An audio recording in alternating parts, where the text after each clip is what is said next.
व विस्तार कि अपन लोग राजस्थान की स्थिति के बारे में अध्ययन करेंगे और इसके विस्तार के बारे में अध्ययन करेंगे।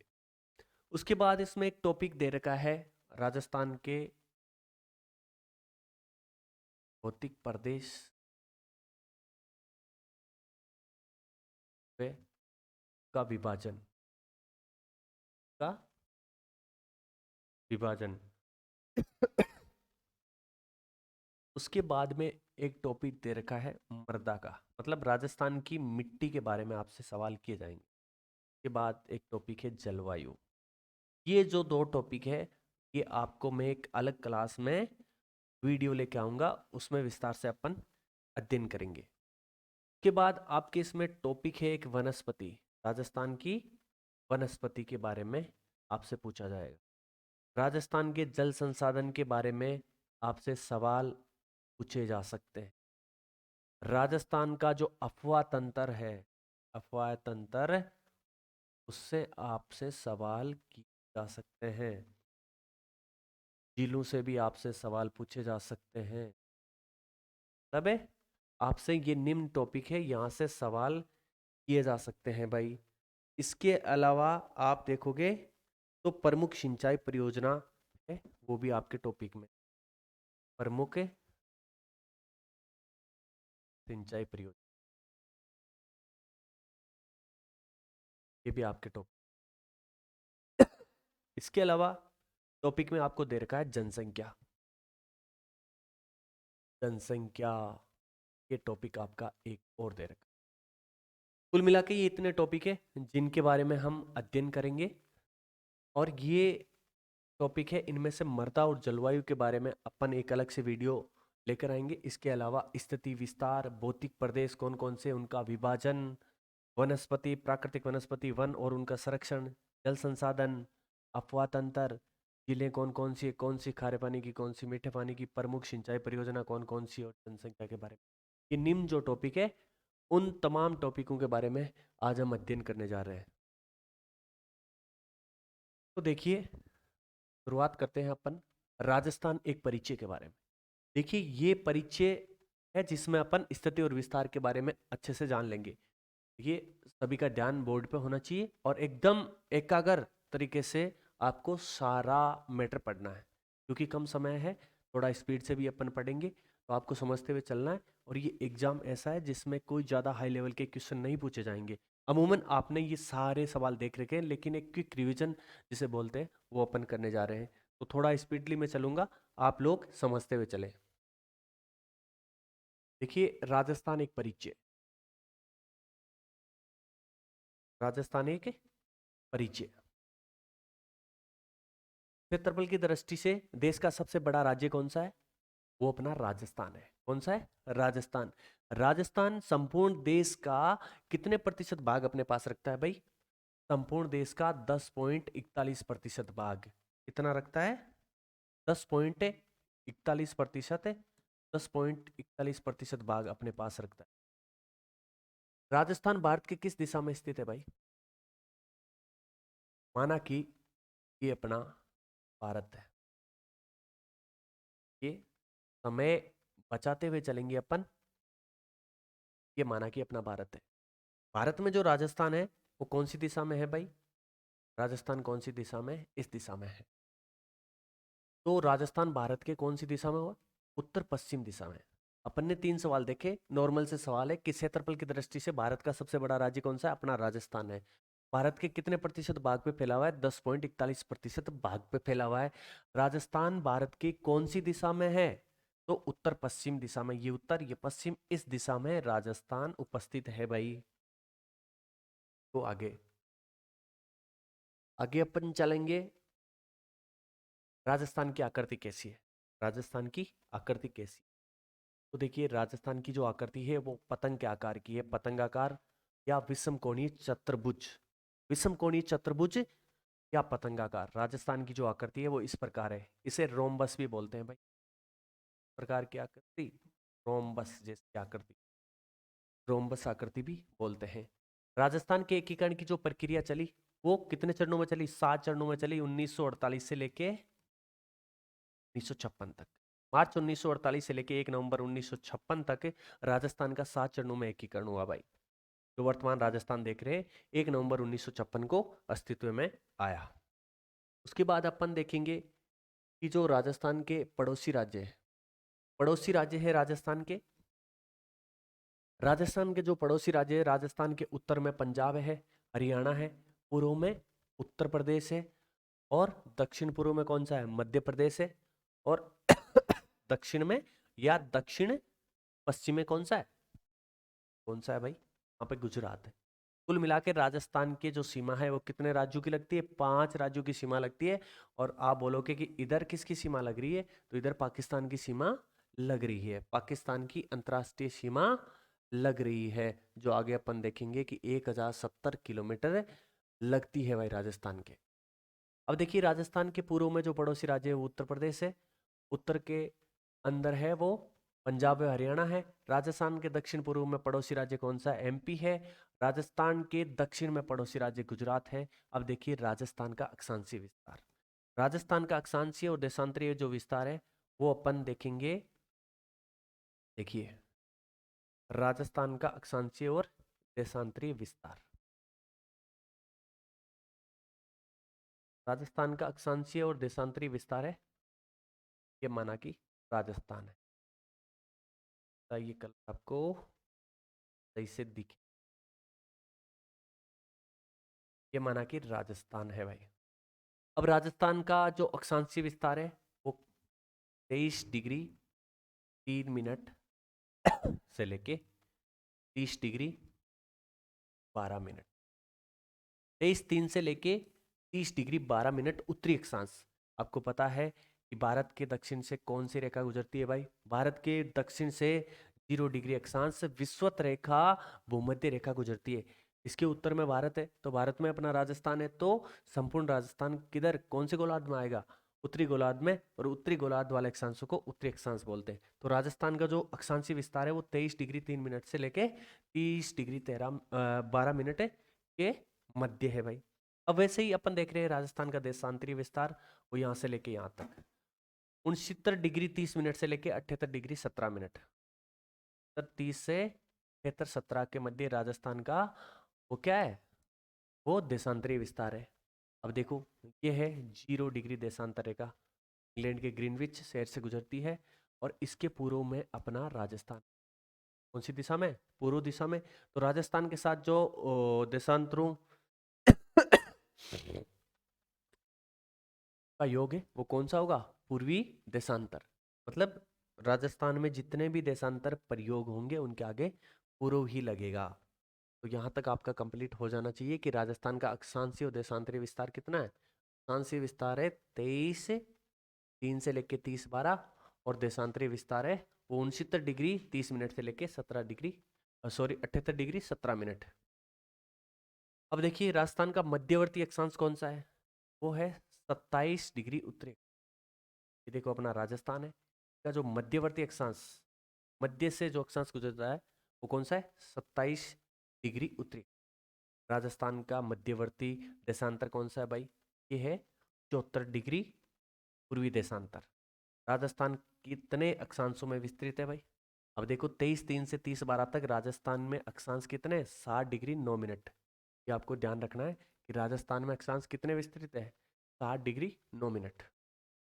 राजस्थान में भाई देशांतर कितने विस्तृत है, ये भी आप याद रखोगे, 8 डिग्री 47 ये यहाँ तक आपके कंप्लीट होना चाहिए भाई। उसके बाद राजस्थान का उत्तरी बिंदु, दक्षिणी बिंदु, पश्चिमी और पूर्वी बिंदु, ये राजस्थान है। राजस्थान की 4 बिंदु है। इधर ये कोणा गांव है भाई, कोणा गांव कहाँ है, गंगानगर में। ये इधर है आपके बोरकुंडा, बोरकुंड या बोरकुंडा गांव कहाँ पर है भाई, ये है बांसवाड़ा में। इधर पश्चिमी भाग में कटरा है, कटरा सम तहसील जैसलमेर में स्थित है भाई। और इधर है सिलाना, सिलाना कहाँ पर है, राजा खेड़ा धौलपुर में। ये राजस्थान के चारों कोने हैं, उत्तर में कोणा गांव, दक्षिण में बोरकुंडा, पश्चिम में कटरा और पूर्व में सिलाना गांव। ये गंगानगर, ये बांसवाड़ा में, ये धौलपुर में, ये जैसलमेर। यहाँ तक आपके मामला कंप्लीट होना चाहिए भाई। उसके बाद राजस्थान का कुल क्षेत्रफल कितना है? राजस्थान का जो कुल क्षेत्रफल है वो 3,42,239 वर्ग किलोमीटर है भाई। राजस्थान का कुल क्षेत्रफल 3,42,239 वर्ग किलोमीटर है। क्या आपको मील में इस प्रकार देखने को मिल सकता है? 132 140, कहीं 139 भी देखने को मिल सकता है। ये मील में है। अब देखिए राजस्थान का उत्तर से दक्षिणी जो लंबाई है वो कितनी है? राजस्थान 826 उत्तर से दक्षिण तक विस्तृत है। चौड़ाई राजस्थान की ज्यादा है, ये कितनी है? 869।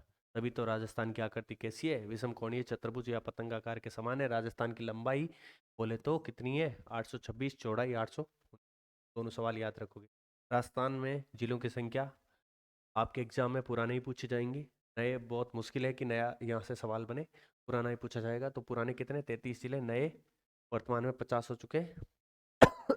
19 जिले गहलोत सरकार द्वारा नए गठित किए गए थे।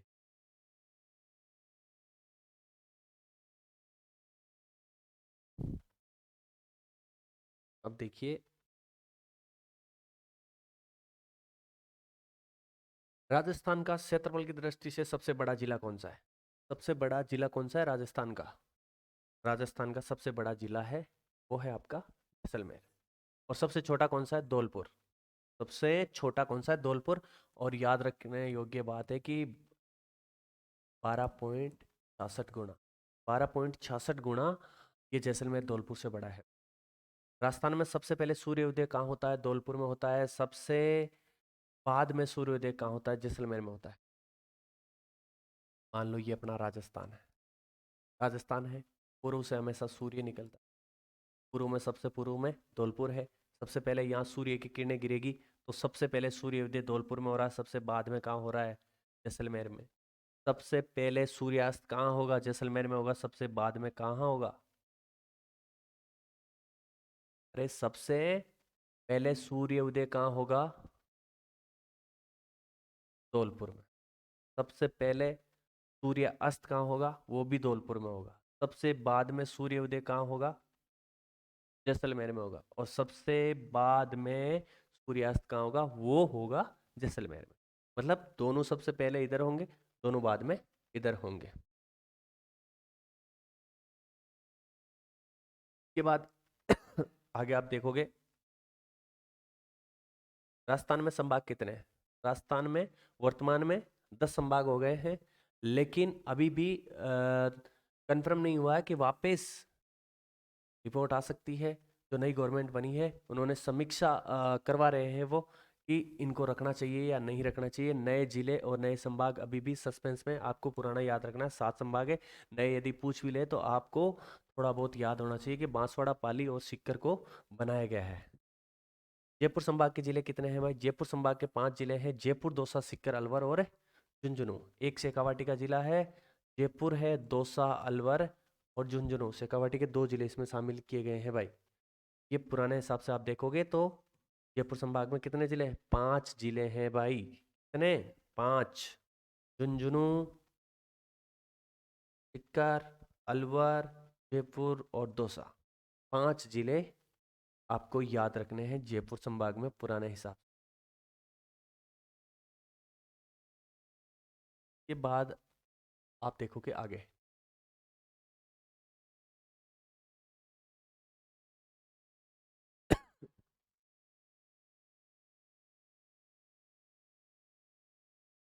आगे देखोगे जोधपुर संभाग में, जोधपुर संभाग में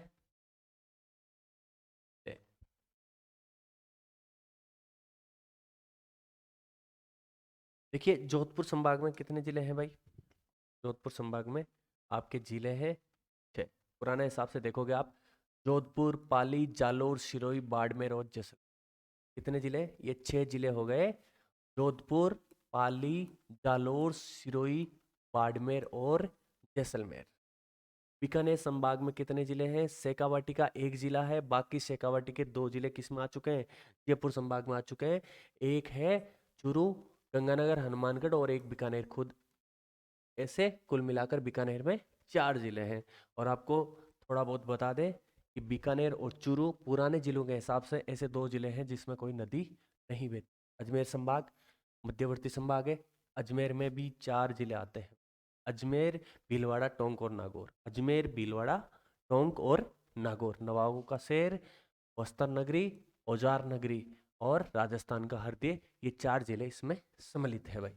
कोटा संभाग, कोटा संभाग में कौन से जिले आएंगे? 4 जिले आएंगे जो हाड़ौती क्षेत्र में, इसे हाड़ौती संभाग भी कहते हैं। कोटा, बूंदी, बारां, झालावाड़, झालावाड़ ऐसा क्षेत्र जिसमें राजस्थान में सर्वाधिक संतरे उत्पादित किए जाते हैं। उदयपुर संभाग जनजातीय संभाग, राजस्थान के 6 जिले संभाग में आते हैं। राजस्थान का दक्षिणी संभाग है। उदयपुर, राजसमंद, चित्तौड़गढ़, बांसवाड़ा, डूंगरपुर, प्रतापगढ़ राजस्थान का 33वां जिला है। ये 6 जिले उदयपुर संभाग में आते हैं। उदयपुर, राजसमंद, चित्तौड़गढ़, बांसवाड़ा, डूंगरपुर और प्रतापगढ़। देखिए भरतपुर संभाग, भरतपुर संभाग पूर्वी संभाग है। भरतपुर में कितने जिले हैं? भरतपुर, धौलपुर, करौली, स्वाई, माधेपुर, 4 जिले इसमें आते हैं। भरतपुर, धौलपुर, करौली और स्वाई माधेपुर, टांग की रानी, करौली, ये 4 जिले भरतपुर संभाग में आते हैं। अब देखिए सीकर, बांसवाड़ा, पाली, ये 3 नए संभाग बनाए गए हैं। अभी आपको यहां से सवाल मुश्किल है पूछना। राजस्थान की सीमा कितने राज्यों से लगती है? राजस्थान की सीमा 5 राज्यों से लगती है। कितने राज्यों से लगती है राजस्थान की सीमा? देखिए ये राजस्थान है। राजस्थान की सीमा 5 राज्यों से लगती है। पंजाब, हरियाणा, उत्तर प्रदेश, मध्य प्रदेश और गुजरात, 5 राज्यों से लगती है। यहाँ जो सीमा लग रही है वो पाकिस्तान से लग रही है। पाकिस्तान से 1070 किलोमीटर सीमा लग रही है। कौन सी? Red cliff. रेड क्लिफ इसका नाम है। इसका निर्धारण 17 अगस्त 1947 को किया गया था। रेड क्लिफ के द्वारा उन्हीं के नाम पर इसका नाम रेड क्लिफ कर दिया गया है। 1070 किलोमीटर है। आगे आप देखेंगे कि राजस्थान के 4 जिले पुराने हिसाब से राजस्थान के 4 जिले इस सीमा पर स्थित है। ये देखिए पंजाब, पंजाब पंजाब सबसे कम सीमा बनाता है राजस्थान के साथ 89। यहाँ हरियाणा सीमा बनाता है, यहाँ उत्तर प्रदेश, यहाँ मध्य प्रदेश बनाता है भाई, मध्य प्रदेश बनाता है। मध्य प्रदेश कितनी बनाता है? 1600 किलोमीटर बनाता है। राजस्थान की सर्वाधिक सीमा बनाता है ये, इधर गुजरात बनाता है।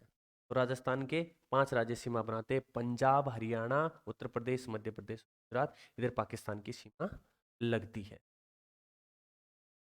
देखिए राजस्थान की कितने राज्यों की सीमा लगती है? 5 राज्यों की, पंजाब, हरियाणा, मध्य प्रदेश, उत्तर प्रदेश और गुजरात। राजस्थान की कुल स्थलीय सीमा कितनी? स्थलीय सीमा कितनी है? 5920। राजस्थान की जो स्थलीय सीमा कितनी है? 5920। 5920 स्थलीय सीमा है, जिसमें से अंतर्राष्ट्रीय सीमा कितनी? 1070 और 4850 बोले तो 4850 किलोमीटर कौन सी है? ये अंतर्राज्य सीमा है भाई, राज्य सीमा है।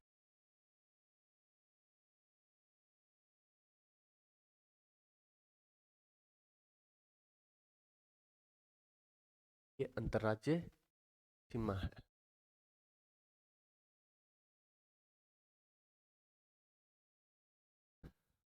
राजस्थान की कुल स्थलीय सीमा आपने देखी 5920।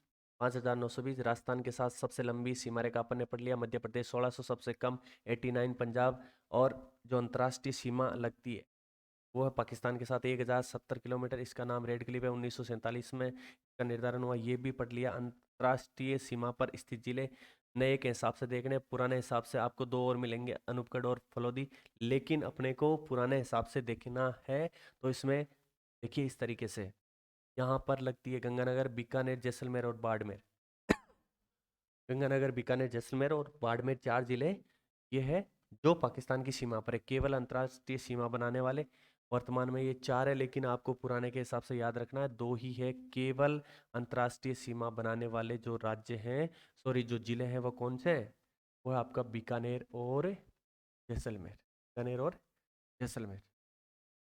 अब देखिए एक चीज,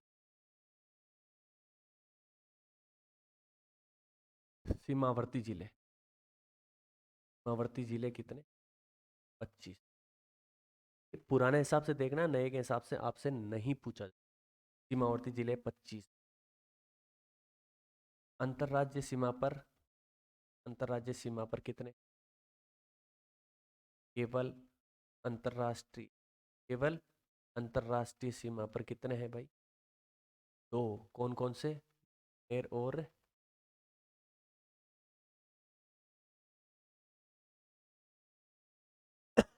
सीमा पर कितने हैं? 25। अंतर्राज्यीय सीमा पर कितने? 23। केवल अंतर्राष्ट्रीय सीमा पर दो।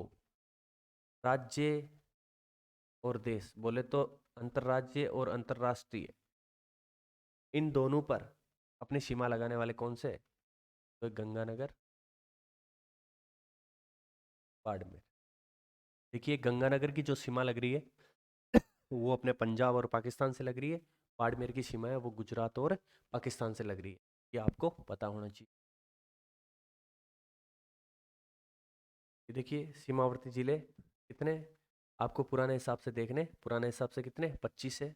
अंतर्राज्यीय सीमा पर कितने? 23 है। केवल अंतर्राज्यीय सीमा पर स्थित कितने? केवल अंतर्राज्यीय सीमा पर।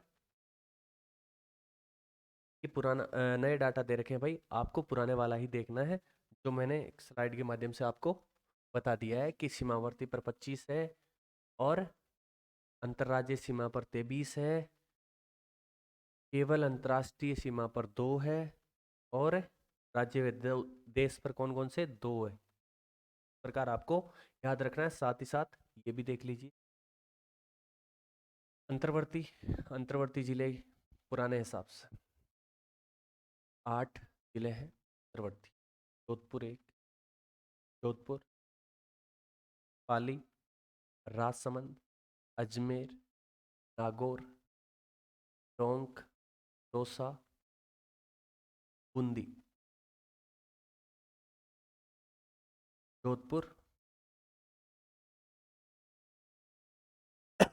पाली, राजसमंद, अजमेर, नागौर, टोंक, दौसा और बूंदी। ये 8 जिले हैं जो मध्यवर्ती है, मतलब इनके ना तो किसी राज्य की सीमा लगती है ना किसी देश की सीमा लगती है। और इनमें से एक पाली ऐसा जिला है जिसके खुद के 8 जिलों की सीमा लगती है। सर्वाधिक सीमा पाली जिले के लगती है। यहाँ तक आपको याद हो जाना चाहिए। ये बात आगे देख, आगे की स्लाइड में, आगे की स्लाइड में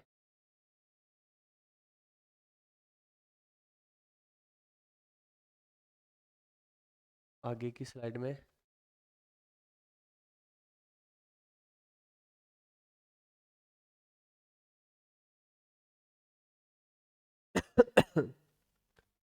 रेड क्लिफ के सर्वाधिक निकटतम जिला मुख्यालय पुराने हिसाब से आप देखोगे तो गंगानगर मिलेगा। रेड क्लिफ से सर्वाधिक दूर जिला मुख्यालय वो बीकानेर का है। तो दूर कौन सा है? बीकानेर का। राजस्थान का मध्यवर्ती जिला कौन सा है भाई? राजस्थान का मध्यवर्ती जिला प्यारा सा नागौर है। और यदि कोई गांव पूछे तो लामपोलाई गांव है, वो कहाँ पर है? नागौर में ही है, वो मध्यवर्ती गांव है। करक रेखा राजस्थान के कितने जिले से गुजरती है? 2 जिलों से गुजरती है। बांसवाड़ा के मध्य से डूंगरपुर को छूती हुई राजस्थान में 26 किलोमीटर इसकी लंबाई है। कितनी लंबाई है? 26 किलोमीटर है। पूर्णतः कर्क रेखा पर स्थित गांव कौन सा है? छींच गांव है बांसवाड़ा में। कहाँ पर है? बांसवाड़ा में। अब राजस्थान के पड़ोसी राज्य पंजाब है, पंजाब के 2 जिले लगते हैं इधर। राजस्थान के 2 जिले लगते हैं पंजाब के, गंगानगर और हनुमानगढ़। गंगानगर की लंबाई सर्वाधिक लगती है। इधर हरियाणा के 7 जिले, राजस्थान के पुराने हिसाब से देखोगे 7 जिले। उत्तर प्रदेश के 2 जिले, राजस्थान के भी पुराने हिसाब से देखोगे तो 2 जिले मिलेंगे आपको। मध्य प्रदेश के 10 जिले लगते हैं, राजस्थान के भी 10 जिले लगते हैं। गुजरात के 6 जिले और इधर राजस्थान के भी 6 जिले गुजरात के लगते हैं। इस प्रकार ये आपको याद रखने हैं मोटे तौर पे। ये याद रख लेना कि उत्तर प्रदेश के कौन से 2 जिले लगते हैं? भरतपुर और धौलपुर लगते हैं। और पंजाब के गंगानगर, हनुमानगढ़। बाकी यहाँ से सवाल आपके एग्जाम की दृष्टि से शायद नहीं पूछा जाएगा इतना डीपली सवाल।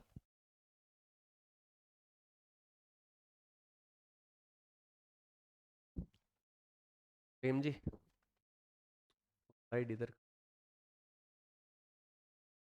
वो वाला इधर कर दो।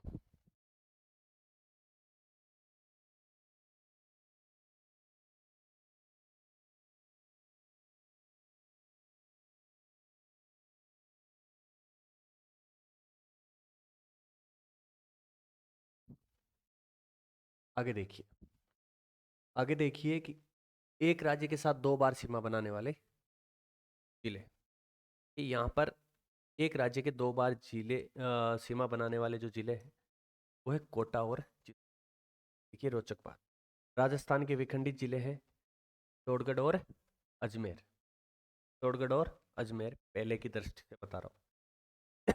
देखो, एक राज्य के 2 बार सीमा बनाने वाले कोटा और चित्तौड़गढ़ दोनों मध्य प्रदेश के बनाते हैं। देखिए इस प्रकार है कोटा, बिना विखंडित हुए 2 बार मध्य प्रदेश की सीमा बनाते, एक बार इधर से एक बार इधर से। चित्तौड़गढ़ है वो भी मध्य प्रदेश के 2 बार सीमा बनाता है लेकिन विखंडित है भाई। यहाँ पे देखिए थोड़ा सा इसका आंसर इसरोडगढ़, ये इधर है बाकी का चित्तौड़गढ़, बीच में यहाँ पर मध्य प्रदेश के साथ सीमा बनाता है भीलवाड़ा। भीलवाड़ा चित्तौड़गढ़ को 2 भागों में विभाजित करता है। विखंडित जिला है चित्तौड़गढ़ जो मध्य प्रदेश के साथ सीमा बनाता है। मतलब ऐसे 2 राजस्थान के जिले हैं जो मध्य प्रदेश के साथ सीमा बनाते हैं, 2 बार सीमा बनाते हैं, कोटा और चित्तौड़गढ़। कोटा अविखंडित है बल्कि चित्तौड़गढ़ विखंडित।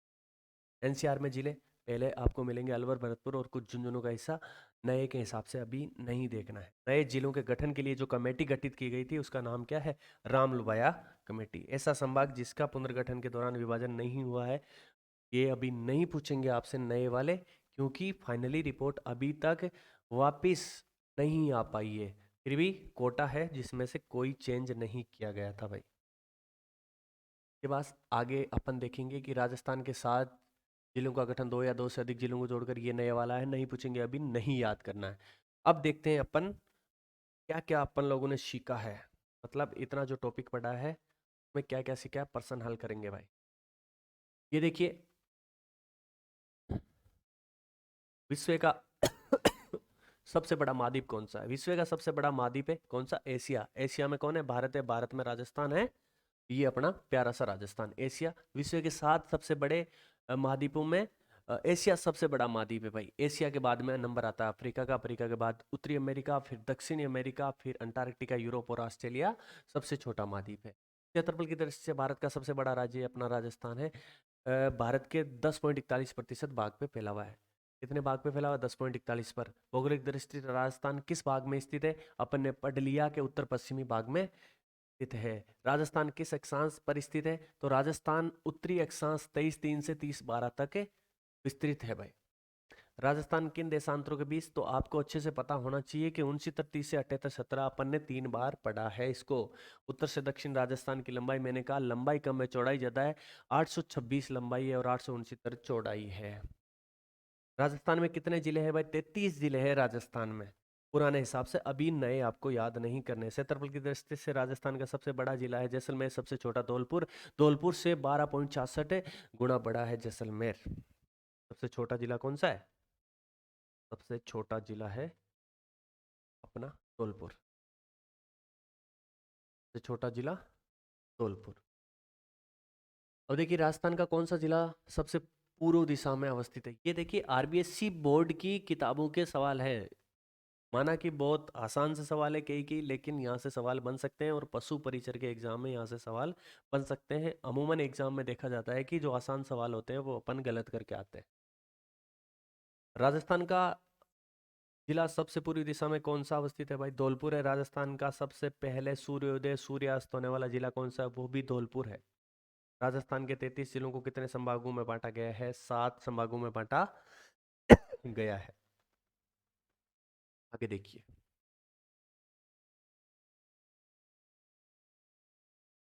जयपुर, दौसा, सीकर, अलवर किस जिले में है भाई? जयपुर नाम आ गया तो आपको कौन सा संभाग देखना है? जयपुर संभाग देखना है, सिंपल सी बात है, जयपुर संभाग में है। इनमें से कौन सा जिला संभाग नहीं है? आपको पता है उदयपुर संभाग जिसमें 6 जिले, जोधपुर में भी 6 जिले हैं, जयपुर में कितने? 5 जिले हैं, एकमात्र 5 जिलों वाला संभाग है। सीकर संभाग नहीं है, वर्तमान दृष्टि से ऐसा बोला जाए तो संभाग इसको बना दिया गया है, लेकिन आरबीएससी बोर्ड की किताब के हिसाब से सीकर संभाग नहीं है। सबसे अधिक 6 संभाग वाले अपन ने देख लिए, जोधपुर और उदयपुर, ये ऊपर अपन ने देखे और ये यहाँ पर रहे। उसके बाद है चित्तौड़गढ़ के संभाग में। चित्तौड़गढ़ अपन ने देखा कहाँ पर है भाई? उदयपुर संभाग में है। बांसवाड़ा, प्रतापगढ़, चित्तौड़गढ़ ये सारे उदयपुर संभाग में है। इनमें से किस संभाग में 4 जिले हैं? तो आपको पता होना चाहिए कि किसमें है? कोटा, बूंदी, बारा, झालावाड़। कोटा में है 4 जिले। इनमें से किस संभाग में 4 से अधिक जिले आते हैं? 4 से अधिक जिले किस में आते हैं भाई? अजमेर में 4 जिले आते हैं, कोटा में 4 आते हैं, भरतपुर में भी 4 आते हैं, जयपुर में 5 जिले आते हैं। राजस्थान राज्य की कितने पड़ोसी राज्यों से सीमा लगती है? 5 राज्यों से लगती है। राजस्थान की कुल स्थलीय सीमा 5,920 है, 5,920 है। राजस्थान का अंतर्राष्ट्रीय सीमा पाकिस्तान से कितनी लगती है? 1,070 किलोमीटर लगती है। और राज्यों से 4,850 किलोमीटर बोले तो 4,850 किलोमीटर लगती है। रेड क्लिफ रेखा क्या है? पाकिस्तान से लगने वाली सीमा रेखा का नाम है। राजस्थान के साथ सबसे लंबी सीमा बनाने वाला राज्य मध्य प्रदेश से 1600 किलोमीटर लगती है। राजस्थान के साथ सबसे कम सीमा बनाने वाला पंजाब है, 89 किलोमीटर लगती है भाई। ये देखिए, के बाद अपन देखते हैं जो है आपका टॉपिक है भौतिक स्वरूप, पेज संख्या 24। ये देखिए राजस्थान का भौतिक स्वरूप वैसे बड़ा सा टॉपिक है, लेकिन जो आरबीएससी की बोर्ड की किताब में इसको बहुत संकुचित और अच्छी तरीके से लिखा गया है। इसको हम यहाँ से पढ़ेंगे। भू संरचना के आधार पर राजस्थान को विभाजित किया जा सकता है। भूमि की संरचना के आधार पर राजस्थान को कितने 4 भागों में विभाजित कर सकते हैं? ये भू संरचना के आधार पर राजस्थान को कितने भागों में? 4 भागों में विभाजित कर सकते हैं। थार का मरुस्थल जो सबसे पश्चिम दिशा में है, सबसे पश्चिम दिशा में अरावली, अरावली विकिरण के तौर पे खड़ी है राजस्थान में। पूर्वी मैदान और दक्षिणी पूर्वी पठार, ये 4 जो भाग है, इनमें भू संरचना के आधार पर राजस्थान को बांटा गया है। राजस्थान में गोंडवाना लैंड का अवशेष कौन कौन सा है भाई? राजस्थान में गोंडवाना लैंड का अरावली व दक्षिणी पूर्वी पठारी प्रदेश है। ये क्या है? ये गोंडवाना लैंड के भाग है। गोंडवाना लैंड के राजस्थान में अवशेष है। और सबसे प्राचीन भूखंड है राजस्थान के। राजस्थान में 33 सागर के अवशेष क्या है? थार का मरुस्थल और पूर्वी मैदान, ये किसके? 33 सागर के अवशेष है। राजस्थान का सबसे प्राचीन प्रदेश अरावली, राजस्थानी नहीं, विश्व का सबसे प्राचीन पर्वतमाला कौन सी है? अरावली है भाई, कैम्ब्रियन काल की। राजस्थान का सबसे नवीन भौतिक प्रदेश कौन सा? पश्चिमी मरुस्थल और पूर्वी मैदान, ये नवीन है भाई। थार का मरुस्थल राजस्थान के कुल कितने प्रतिशत भाग में फैला हुआ है? 61% भाग में। कितने राज्यों में, कितने जिलों में फैला हुआ है भाई? 12 जिलों में फैला हुआ है। कितने जिलों में? 12 जिलों में। एक सिरोही को निकाल दो, बाकी पश्चिमी राजस्थान के जो जिले हैं उनमें ये मरुस्थल फैला हुआ है 61.11% भाग पर। कितने प्रतिशत भाग पर? राजस्थान में 61% भाग को थार का मरुस्थल, उसमें कितना प्रतिशत जनसंख्या रहती है? और जो 61.11% है उसमें 40% राजस्थान की जनसंख्या निवास करती है। विश्व का सबसे धनी मरुस्थल कौन सा है? राजस्थान का थार का मरुस्थल है। ये विश्व का सबसे धनी मरुस्थल है भाई। थार के मरुस्थल के किस भाग को महामरुस्थल कहा जाता है?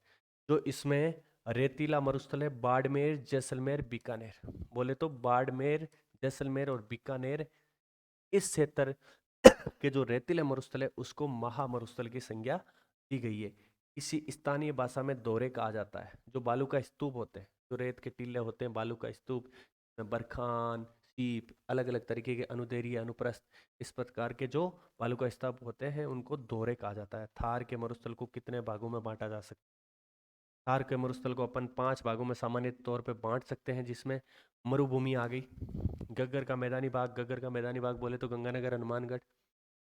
अर्धमरुस्थलीय भाग, अर्धमरुस्थलीय भाग में जैसे बीच के जो जिले हैं वो आ जाते हैं, नागौर, उच्चभूमि, अंत्य परवाही प्रदेश। ये 5 जो भाग है अपन थार के मरुस्थल को इनमें बांट सकते हैं।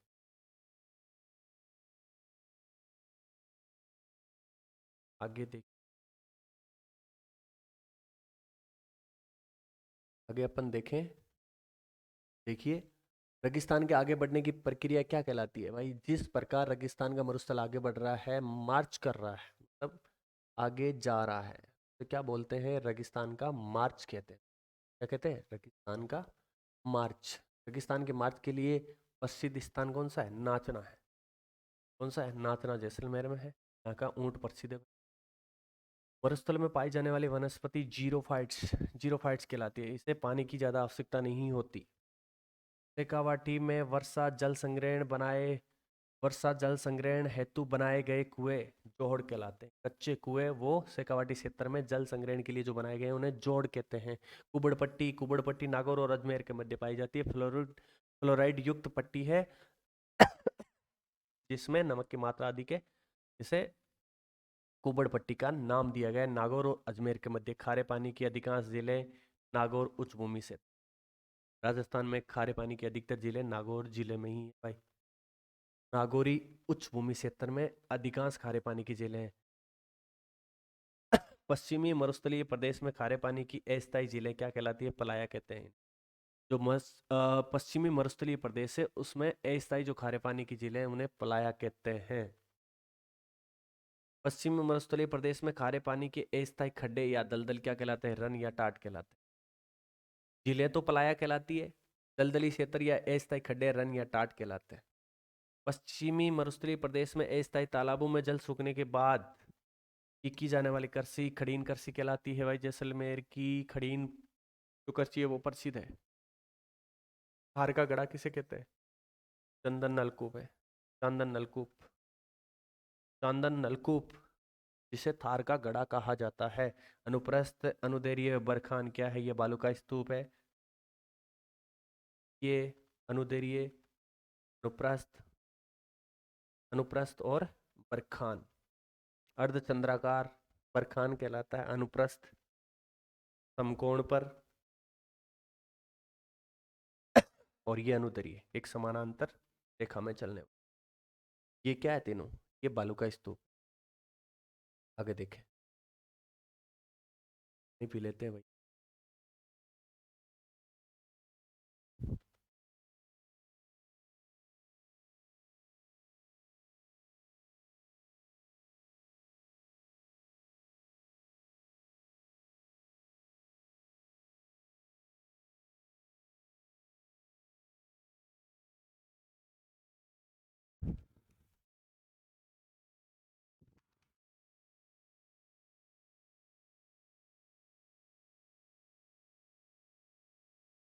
देखिए, अब आगे चलते हैं।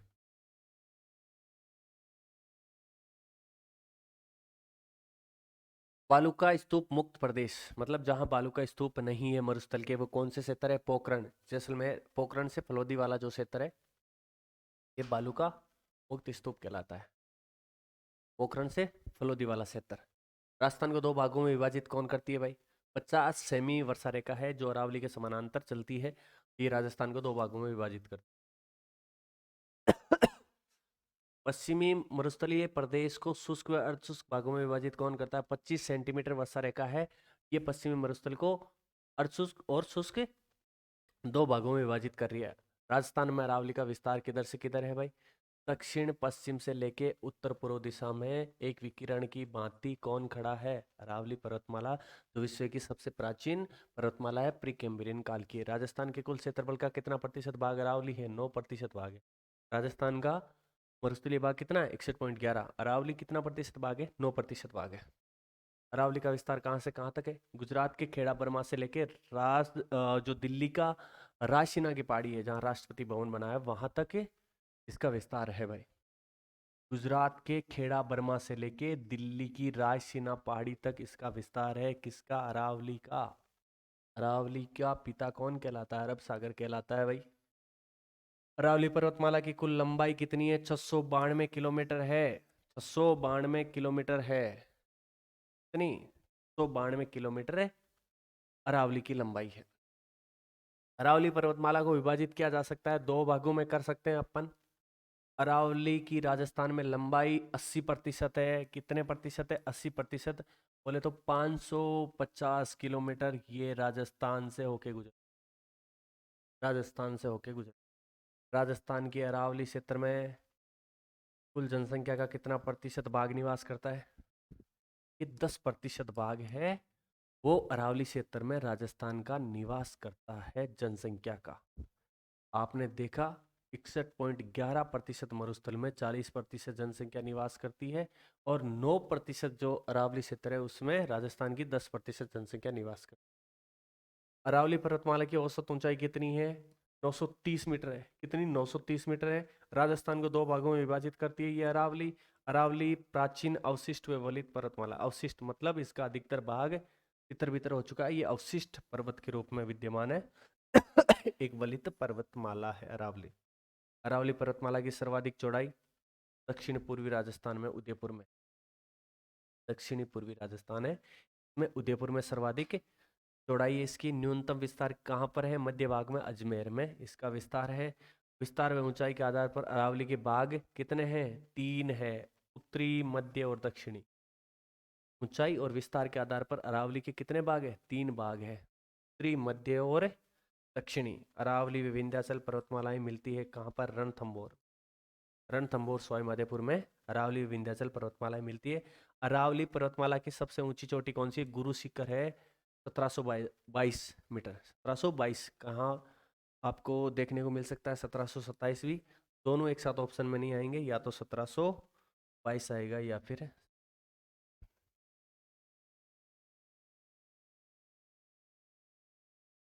1722 आएगा या फिर 27 आएगा।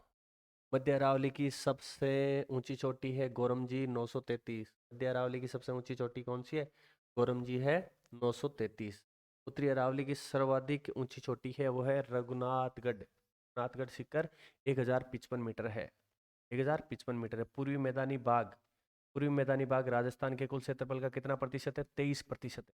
देखो मरुस्थल कितना है? 61.11। अरावली कितना है? 9%। और 23% भाग कौन सा है? पूर्वी मैदान है। पूर्वी मैदान के 23% भाग पर राजस्थान की कितनी जनसंख्या? 39। देखो मरुस्थल में आपने देखी 40%, अरावली में 10% और 39% पूर्वी मैदान में निवास करती है। ये भाग कितना? 61.11। ये कितना? 9%। ये कितना? 23%। इस प्रकार आपको जोड़ते हुए चलना है। राजस्थान का पूर्वी मैदानी भाग किन नदियों द्वारा सिंचित? देखिए चंबल नदी मध्य प्रदेश की जानापाव पहाड़ी से निकलती है, राजस्थान में प्रवेश करती हुई उत्तर प्रदेश, सॉरी मध्य प्रदेश और राजस्थान की सीमा बनाती हुई इटावा के निकट यमुना में जाके मिल जाती है। उसके बाद है बनास। बनास खमनोर की पहाड़ियों से निकलती है, ये भी पूरी मैदानी भाग का हिस्सा है। बाणगंगा, बाणगंगा कहाँ से निकलती है? जयपुर से निकलती है। माही नदी, माही नदी भी इस मैदानी भाग का हिस्सा है, जो मध्य प्रदेश से निकलती हुई राजस्थान में बहकर गुजरात की मुख्य नदी के रूप में बहती हुई अरब सागर में जाकर खंबात की खाड़ी में गिर जाती है। खंबात की खाड़ी किसका पार्ट है? अरब सागर का। पूर्वी मैदानी प्रदेश को कितने भागों में बांटा गया है भाई? पूर्वी मैदानी भाग को कितने प्रदेशों में बांटा गया है? आप इसको 4 प्रदेशों में बांट सकते हैं। Chambal basin, Banas basin, Banganga basin और गंगा बेसिन। चारों अपन ने पढ़ा कि चंबल, बनास, बाणगंगा और माई। लंबाई के अकॉर्डिंग राजस्थान की जो 4 नदियां हैं वो इस प्रकार है। चंबल से आप याद रख सकते हो, चंबल, माही, बनास और लूणी लंबाई के अकॉर्डिंग राजस्थान की 4 नदियां। किस क्षेत्र को बीड़ भूमि या डांग क्षेत्र कहा जाता है? कोटा से धौलपुर के आसपास के क्षेत्र को, जहां चंबल नदी प्रवाहित होती है उस क्षेत्र को बीड़ भूमि या डांग क्षेत्र कहा जाता है। कोटा से लेके धौलपुर, कोटा, सवाईमाधोपुर, करौली, धौलपुर। चंबल के बीड़ उत्खात भूमि का निर्माण हुआ चंबल नदी द्वारा अवनलिका अपर्दन। अवनलिका अपर्दन ये प्रकार अवनलिका अपर्दन बनाती है। खड्डे ही खड्डे। डांग की रानी किसे कहा जाता है? करौली को कहा जाता है। राजस्थान का दक्षिणी मैदानी भाग निर्मित है माही व उसकी सहायक नदियां, माही, सोम, जाखम, एरन, ताप, जो ऐसी नदियां हैं उनसे किसका निर्माण हुआ है? राजस्थान का दक्षिणी मैदान का निर्माण हुआ है। आगे देखते हैं।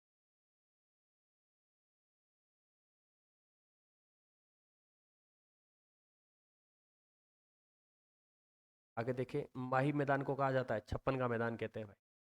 माही के मैदान को माही नदी है उसके मैदान को क्या कहते हैं? छप्पन का मैदान कहते हैं। बनास बेसिन के 2 भाग कौन कौन से?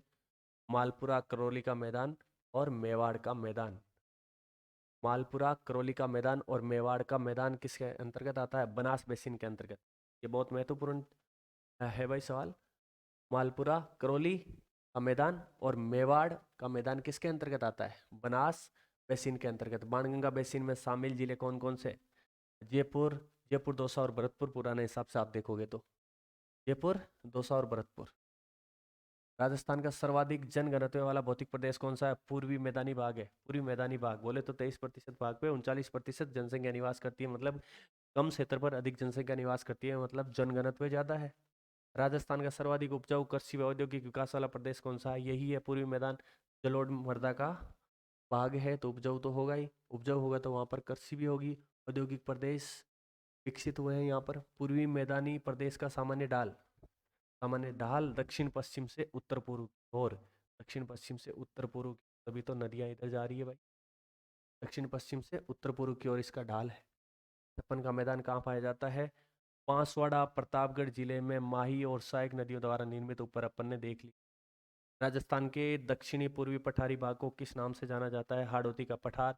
अपन ने पढ़ लिया पहले शुरू में कि हाड़ौती का पठार कोटा, बूंदी, बारा, झालावाड़, जो हाड़ौती संभाग के नाम से भी जाना जाता है। दक्षिणी पूर्वी पठारी भाग राजस्थान के कुल क्षेत्रफल का कितना प्रतिशत भाग है भाई? 6.89। 6.89। 6.89% भाग है। दक्षिणी पूर्वी पठारी भाग में राजस्थान की कुल जनसंख्या कितनी रहती है? 11%। कितनी रहती है? 11%। 40%, 10%, 40% और 11। का आंकड़ा हुआ कि नहीं हुआ? हो गया है ना। 61.11, 9%, 9%, 23% और 6.89। ये चारों जो प्रदेश है उसका क्षेत्रफल है, ये जनसंख्या है। देखिए 61.11% भाग पर मरुस्थल, 9% भाग पर अरावली फिर, 23% भाग पर पूर्वी, 6.89% भाग पर कौन फैला? दक्षिणी में 40% जनसंख्या निवास करती है, 10% निवास करती है, 39% क्या इसमें 11% जनसंख्या निवास करती है।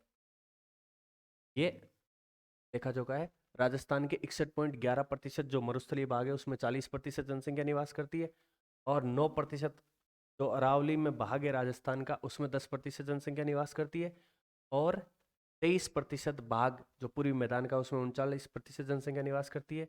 दक्षिणी पूर्वी पठारी भाग जो 6.89% भाग है उसमें कितनी? राजस्थान की 11% जनसंख्या निवास करती है। आगे देखिए,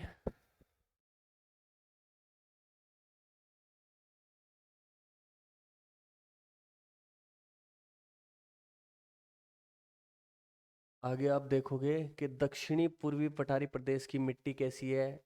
ज्वालामुखी निर्मित मध्यम काली प्रकार की मृदा है इस क्षेत्र में।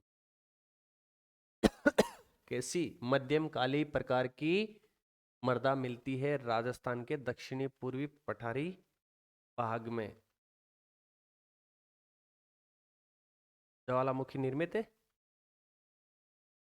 ज्वालामुखी निर्मित मध्यम काली प्रकार की मिट्टी दक्षिणी पूर्वी पठारी भाग में मिलती है भाई। दक्षिणी पूर्वी पठारी प्रदेश की मुख्य फसल कौन सी है? सोयाबीन और अफीम। यहाँ पर सोयाबीन और अफीम की खेती की जाती है। सर्वाधिक वर्षा व नदियों वाला भौतिक प्रदेश कौन सा है? दक्षिणी पूर्वी पठारी प्रदेश। आपने यहाँ पर देखा कि चंबल नदी इधर से जा रही है, काली सिंध, आहू, अनेक छोटी छोटी नदियां हैं, वो इस क्षेत्र में आपको मिलेगी। बड़ी नदियां भी मिलेगी। एस्पेस्ट अदर प्रवाह वाला भौतिक प्रदेश कौन सा है? दक्षिणी पूर्वी पठारी प्रदेश है भाई। राजस्थान का सबसे ऊंचा पठार कौन सा है? उड़िया का पठार है। कौन सा पठार है? उड़िया का पठार। 1360 मीटर ऊंचा है उड़िया का पठार। राजस्थान में कितने प्रकार की जलवायु परिस्थितियां उपलब्ध है? राजस्थान में कितने प्रकार की जलवायु परिस्थितियां उपलब्ध मिलेगी आपको? 5 प्रकार की। 5 प्रकार की जलवायु मिलेगी। शुष्क, अर्ध शुष्क, उपादर, आदर और अति आदर। इनका प्रतिनिधित्व कौन कौन करता है? शुष्क का सभी को पता है, जैसलमेर करता है। अर्ध शुष्क में कौन आता है? जोधपुर मिलेगा आपको, जोधपुर, नागौर, ये जिले हैं जो अर्ध शुष्क में आएंगे। उपादर में कौन? जयपुर। और आदर में सवाई माधोपुर, जैसे इधर के जो जिले हैं वो आपको मिलेंगे। और अति आदर में झालावाड़। झालावाड़ में सर्वाधिक बारिश आपको देखने को मिल सकती है। अरावली से पूर्व में जयपुर व उत्तर पूर्व जिलों में किस प्रकार की जलवायु पाई जाती है? उपादर प्रकार की जलवायु पाई जाती है। पूर्वी जो राजस्थान है उसमें उपादर प्रकार की जलवायु पाई जाती है। अरावली के पश्चिम में किस प्रकार की जलवायु पाई जाती है? शुष्क व अर्धशुष्क प्रकार की जलवायु पाई जाती है। शुष्क और अर्धशुष्क को विभाजित करती है 25 सेंटीमीटर वर्षा रेखा। दक्षिण व दक्षिण पूर्व में किस प्रकार की जलवायु? अति आदर, अति आदर जलवायु मिलती है। सवाई माधोपुर से लेकर उदयपुर तक किस प्रकार की जलवायु है? सवाई माधोपुर से लेकर उदयपुर तक कैसी है? आर्द्र जलवायु कैसी है? आर्द्र जलवायु।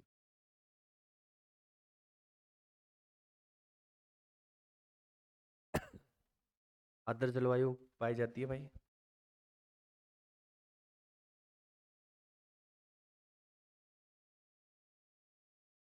आगे देखिए, आगे आप देखोगे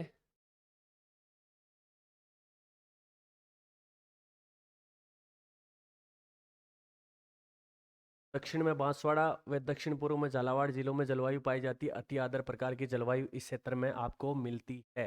राजस्थान की प्रमुख ऋतु कौन सी है? ग्रीष्म ऋतु। राजस्थान की प्रमुख ऋतु कौन सी है? ग्रीष्म ऋतु है। कौन सी है? मार्च से जून तक जो भयंकर गर्मी पड़ती है वो राजस्थान की प्रमुख ऋतु है। वर्षा ऋतु ये जुलाई से सितंबर, और शीत ऋतु अक्टूबर से फरवरी। राजस्थान में तीन प्रमुख ऋतुएं हैं। कौन कौन सी है? ग्रीष्म ऋतु, वर्षा ऋतु और शीत ऋतु। ये इनका काल है। इनका क्या है? काल है। वो ग्रीष्म ऋतु मार्च से लेकर जून तक। आपको पता है कि जून का महीना जैसे ही लगता है भारत में मानसून की क्या एंट्री हो जाती है।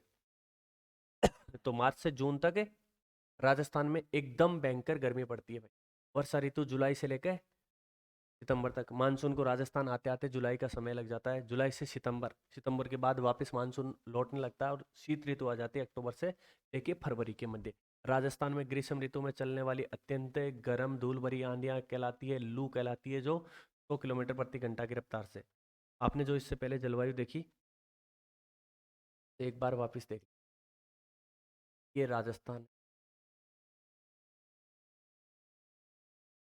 राजस्थान माना कि राजस्थान इधर है एकदम शुष्क, अर्ध शुष्क, पादर, ये आदर, ये अति आला से।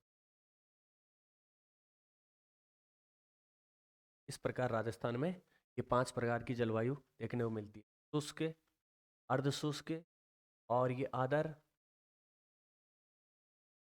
उपादर, आदर और अति आदर प्रकार की जलवायु आपको राजस्थान में देखने को मिलेगी। उसके बाद अपन ने देखा राजस्थान की प्रमुख जो ऋतुएं, 3 प्रकार की ऋतु अपन ने देखा। राजस्थान में ग्रीष्म ऋतु में जो गर्म आंधी चलती है उसको लू कहते हैं। सवेनीय पवनों से उत्पन्न होने वाले भंवर क्या कहलाते हैं? बबूलिया कहलाते हैं। क्या कहते हैं? ये भंवर क्या कहलाते हैं? बबूलिया कहलाते हैं। पौष माह में चलने वाली ठंडी हवाएं शीली कहलाती है। जो हिंदी के महीने चैत्र वैशाख जेठ आषाढ़ सावन भादो असोज कार्तिक मिंग सरपो माह फागण, उनमें जो पौष माह है उसमें ये जो ठंडी हवाएं चलती है उनको शीली कहते हैं। मानचित्र पर समान वर्षा वाले स्थानों को मिलाने वाली काल्पनिक रेखा क्या कहलाती है? समवर्षा रेखा कहलाती है भाई। क्या कहलाती है? समवर्षा रेखा। राजस्थान में अधिकांश वर्षा किन महीने में होती है? जुलाई से सितंबर। जुलाई से सितंबर वर्षा ऋतु उन्हीं के वही महीने हैं जहां राजस्थान में सर्वाधिक बारिश देखने को मिलती है। किस मानसून से राजस्थान में अधिक वर्षा होती है? बंगाल की खाड़ी की मानसून से राजस्थान में अत्यधिक वर्षा होती है, क्योंकि अरब सागर का जो मानसून है वो तो सीधा निकल जाता है, अरावली के समानांतर है। दक्षिणी राजस्थान में सर्वाधिक वर्षा किस मानसून से होती है? दक्षिणी राजस्थान में जो बारिश होती है वो अरब के मानसून से होती है। अरब सागर का जो मानसून है उससे दक्षिणी राजस्थान में बारिश होती है। लेकिन राजस्थान में जो सर्वाधिक बारिश होती है वो किससे होती है? वो होती है बंगाल की खाड़ी के मानसून से। राजस्थान में सर्वप्रथम प्रवेश करने वाला मानसून कौन सा है? वो मानसून की शाखा है अरब सागर शाखा।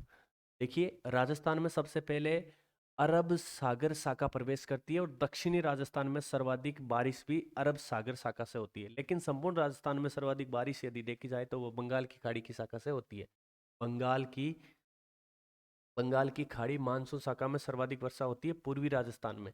जैसे जैसे पूर्वी राजस्थान से पश्चिमी राजस्थान की ओर चलते हैं बारिश की कमी देखने को मिलती है, और लास्ट में ऐसा होता है एक ऐसा क्षेत्र है जहाँ पर बारिश होती ही नहीं है।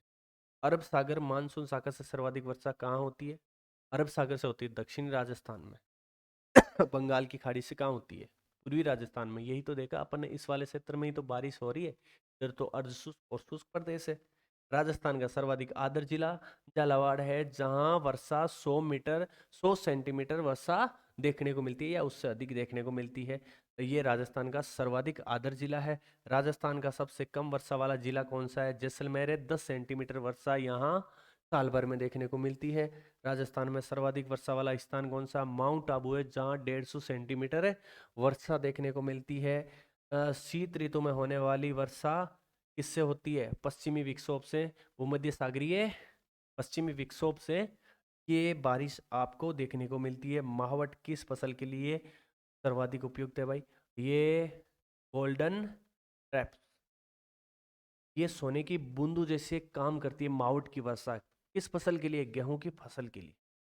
भारत में शीत ऋतु में होने वाली वर्षा कहलाती है मावट की वर्षा। क्या कहलाती है? मावट की वर्षा। आगे देखिए, महत्वपूर्ण सवाल है। क्या अपन ने पढ़ा? क्या आउटपुट निकल के आता है? सारा देखेंगे। देखिए, अपन ने राजस्थान की स्थिति पढ़ ली, राजस्थान का विस्तार पढ़ लिया, राजस्थान के भौतिक प्रदेश पढ़ लिए, उनका विभाजन पढ़ लिया। अब देखते हैं कि कितना अपने को याद हुआ, उसका वापस रिवीजन कर लेते हैं। क्विक रिवीजन किसके माध्यम से? प्यारे प्यारे सवालों के माध्यम से। आधी रात से ज़्यादा समय गुजर गया है, लेकिन आप लोगों के लिए जज्बा है, आपको भी दिखाना है, याद करके जाना है। वैसे नहीं कोई सवाल छोड़ के आ जाओ, सारे के सारे सवाल करके आने, क्योंकि सारे के सारे सवाल यहाँ से आपको देखने को मिलेंगे। भू संरचना के आधार पर राजस्थान को कितने भागों में बांटा गया है भाई? कितने भागों में बांटा गया? 4 भागों में बांटा गया। कितने भागों में? 4 भागों में बांटा गया है। थार मरुस्थल राज्य के कितने जिलों में है भाई? थार मरुस्थल राजस्थान के 12 जिलों में है। जो अरावली से पश्चिम दिशा में जिले हैं, उनमें सिरोही को छोड़ के 12 जिलों में थार का मरुस्थल है। थार मरुस्थल राज्य के कुल क्षेत्रफल के कितने प्रतिशत भाग पे है? 61.11% भाग पे है भाई। और थार मरुस्थल में राज्य की कुल कितनी जनसंख्या का भार है? 40% जनसंख्या का भार है। विश्व का सबसे घना बसा मरुस्थल कौन सा है? थार का मरुस्थल है। थार का मरुस्थल है। सारा मरुस्थल कहाँ है? अफ्रीका में है। कालाहारी कहाँ है? कालाहारी दक्षिणी अफ्रीका में बोत्सवाना के आसपास का है। गोबी का मरुस्थल कहाँ है? ये देख के बताओगे कमेंट बॉक्स में। किन जिलों में स्थित मरुस्थल का भारतीय महामरुस्थल का? बाड़मेर, जैसलमेर और बीकानेर। इन 3 जिलों में जो मरुस्थलीय रेतीले भाग पाया जाता है, उसे महामरुस्थल की संज्ञा दी गई है। कौन सा? महामरुस्थल की संज्ञा दी गई है। थार के मरुस्थल को धरातलीय विशेषता के आधार पर कितने भागों में बांटते हैं भाई? कितने भागों में बांटते हैं? 7वां सवाल देख लीजिए। ये आपको 7वां सवाल है, इसमें है 5 भागों में अपन ने देखा। 5 भागों में अपन ने इसको देखा। दोहरे क्या है? मरुस्थल में फैले रेत के टीले। मरुस्थल में फैले रेत के टीले दोहरे कहलाते हैं। अरावली पर्वतमाला किस दिशा में फैली हुई है? दक्षिण पश्चिम से उत्तर पूर्व की ओर। दक्षिण पश्चिम से उत्तर पूर्व की ओर फैली हुई है। अरावली पर्वतमाला राज्य के कितने प्रतिशत भाग पर है भाई? राज्य के कितने प्रतिशत भाग पर है? 9% भाग पर है। राज्य के 9% भाग पे है, जिसमें 10% जनसंख्या निवास करती है। अरावली पर्वतमाला की कुल लंबाई कितनी है? अरावली पर्वतमाला की कुल लंबाई 692, जिसमें से 550 राजस्थान में पाई जाती है। राजस्थान में कितने प्रतिशत है? 80% है। गुजरात के खेड़ा बर्मा से लेके दिल्ली की रायसीना की पहाड़ी राष्ट्रपति भवन तक इसका विस्तार है। इसका पिता कहा जाता है अरब सागर को। अरावली पर्वतमाला की सबसे बड़ी विशेषता क्या है? ये मरुस्थल के पूर्व दिशा में प्रसार को रोकती है। दक्षिण पूर्वी राजस्थान में वर्षा में सहायक, दक्षिण पूर्वी राजस्थान में वर्षा में सहायक अधिकांश नदियों का उद्गम स्थल है। बिल्कुल, ये उपयुक्त सभी है इसमें। और राजस्थान की सबसे ऊंची पर्वत चोटी कौन सी है? सबसे ऊंची पर्वत शिखर, सॉरी चोटी है, वो है गुरु शिखर। गुरु शिखर कौन सी है? सबसे ऊंची है गुरु शिखर। फिर शेर, शेर उसके बाद दिलवाड़ा, उसके बाद जरगा। ये 4 प्रमुख चोटियां हैं। गुरु शिखर पर्वत चोटी की ऊंचाई कितनी है भाई? 1722। 1722 या 27 भी देखने को मिलता है। पूर्वी मैदानी भाग राज्य के कितने प्रतिशत भाग पर फैला हुआ है? पूर्वी मैदानी भाग राज्य के 23% भाग पे फैला हुआ है, जिसपे 39% जनसंख्या निवास करती है। पूर्वी मैदानी भाग में राज्य की कुल जनसंख्या 40, बोले तो 39 या 40% जनसंख्या निवास करती है भाई। नहीं, 40% जनसंख्या निवास। राजस्थान का सबसे अधिक जनसंख्या घनत्व वाला भाग पूर्वी मैदान की मैदानी भाग।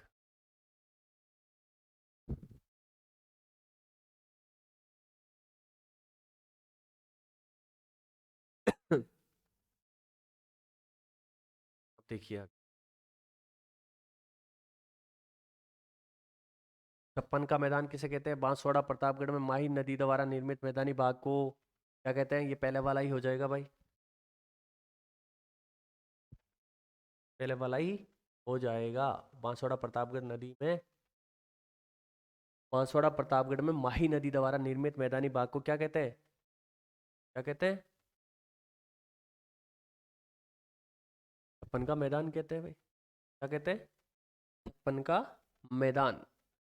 दक्षिणी पूर्वी का पठार राजस्थान के कितने प्रतिशत भाग पर फैला हुआ है? 6.89, लगभग 7%, लगभग 7%। किस भौतिक विभाग में लावा निर्मित उपजाऊ काली मृदा पाई जाती है? दक्षिणी पूर्वी पठारी भाग में। बोराट का पठार कहाँ है भाई? बोराट का पठार कहाँ है? देखो, बोराट का पठार उदयपुर व राजसमंद में, उदयपुर में है मुख्य तौर पे बोराट का पठार। मैसा का पठार कहाँ है? मैसा का पठार कहाँ है? उदयपुर या चित्तौड़गढ़? चित्तौड़गढ़ में है। कहाँ पर है? अरे मैसा का पठार कहाँ है? चित्तौड़गढ़, जिसपे चित्तौड़गढ़ दुर्ग बना हुआ है। कौन सा दुर्ग? चित्तौड़गढ़ दुर्ग बना हुआ है। नदी जल के कटाव से बनी उबड़ खाबड़ भूमि को क्या कहते हैं? इसे बीड़ कहते हैं भाई। क्या कहते हैं? बीहड़। और राजस्थान में चंबल नदी बीड़ का मैदान बनाती है, उबड़ खाबड़ क्षेत्र बनाती है जिसमें डाकू रहते हैं। लसाड़िया का पठार कहाँ स्थित है? लसाड़िया का पठार कहाँ स्थित है? उदयपुर में है भाई ये। कहाँ है? उदयपुर में। राजस्थान में कितनी प्रकार की जलवायु परिस्थितियाँ? कितनी प्रकार की? प्रकार की, 5 प्रकार की जलवायु परिस्थितियाँ आपने देखी। शुष्क, अर्ध शुष्क, उपादर, आदर और अति आदर। इनमें से किस जिले में अति आदर जलवायु? झालावाड़ में। अति आदर जलवायु प्रदेश में वर्षा का औसत वार्षिक कितना? 100 सेंटीमीटर या उससे अधिक। शीत ऋतु में किस अवधि में, शीत ऋतु किस अवधि में पाई जाती है भाई? शीत ऋतु बताओ। शीत ऋतु चल रही है अक्टूबर से फरवरी के मध्य। ग्रीष्म ऋतु किस अवधि में पाई जाती है? ग्रीष्म ऋतु किस अवधि में पाई जाती है भाई?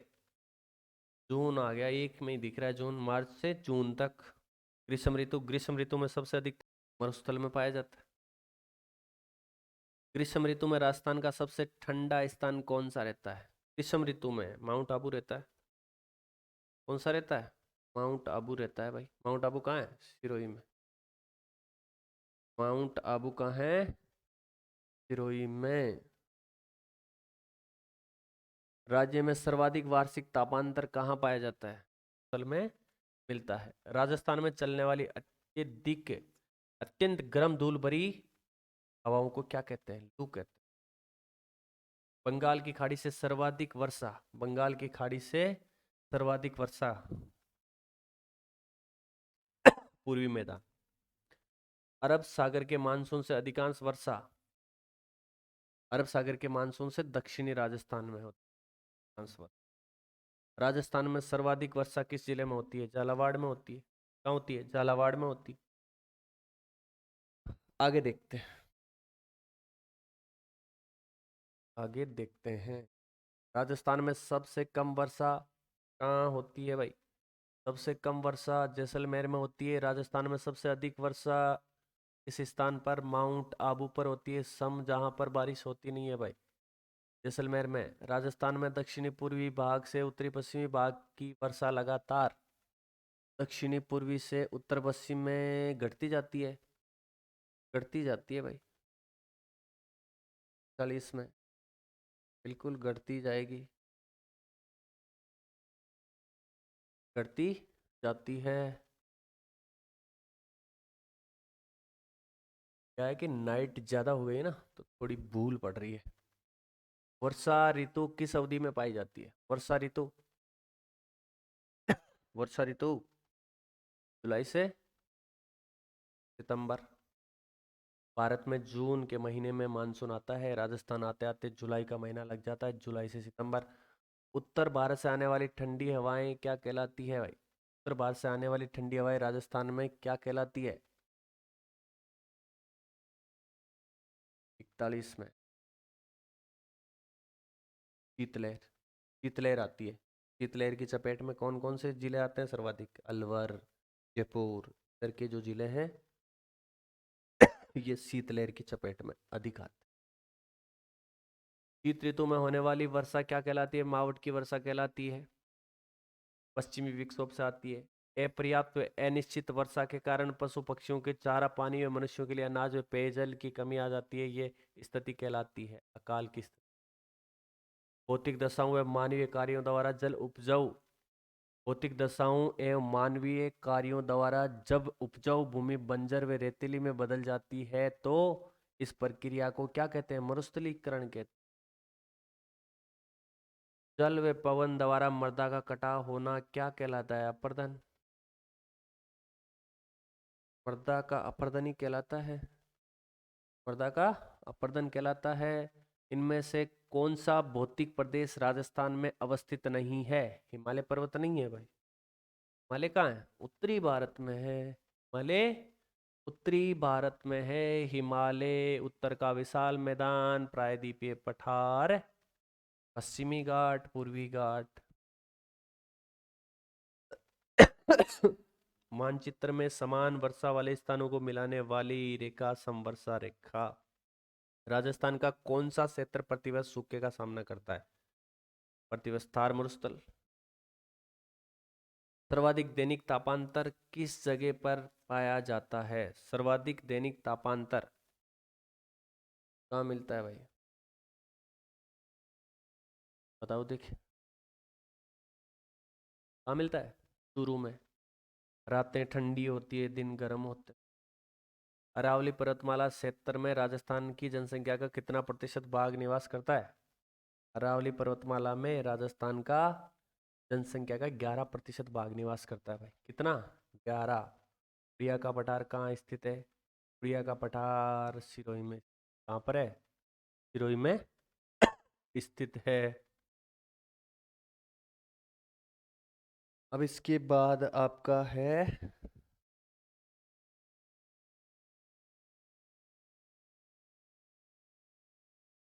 जल संसाधन।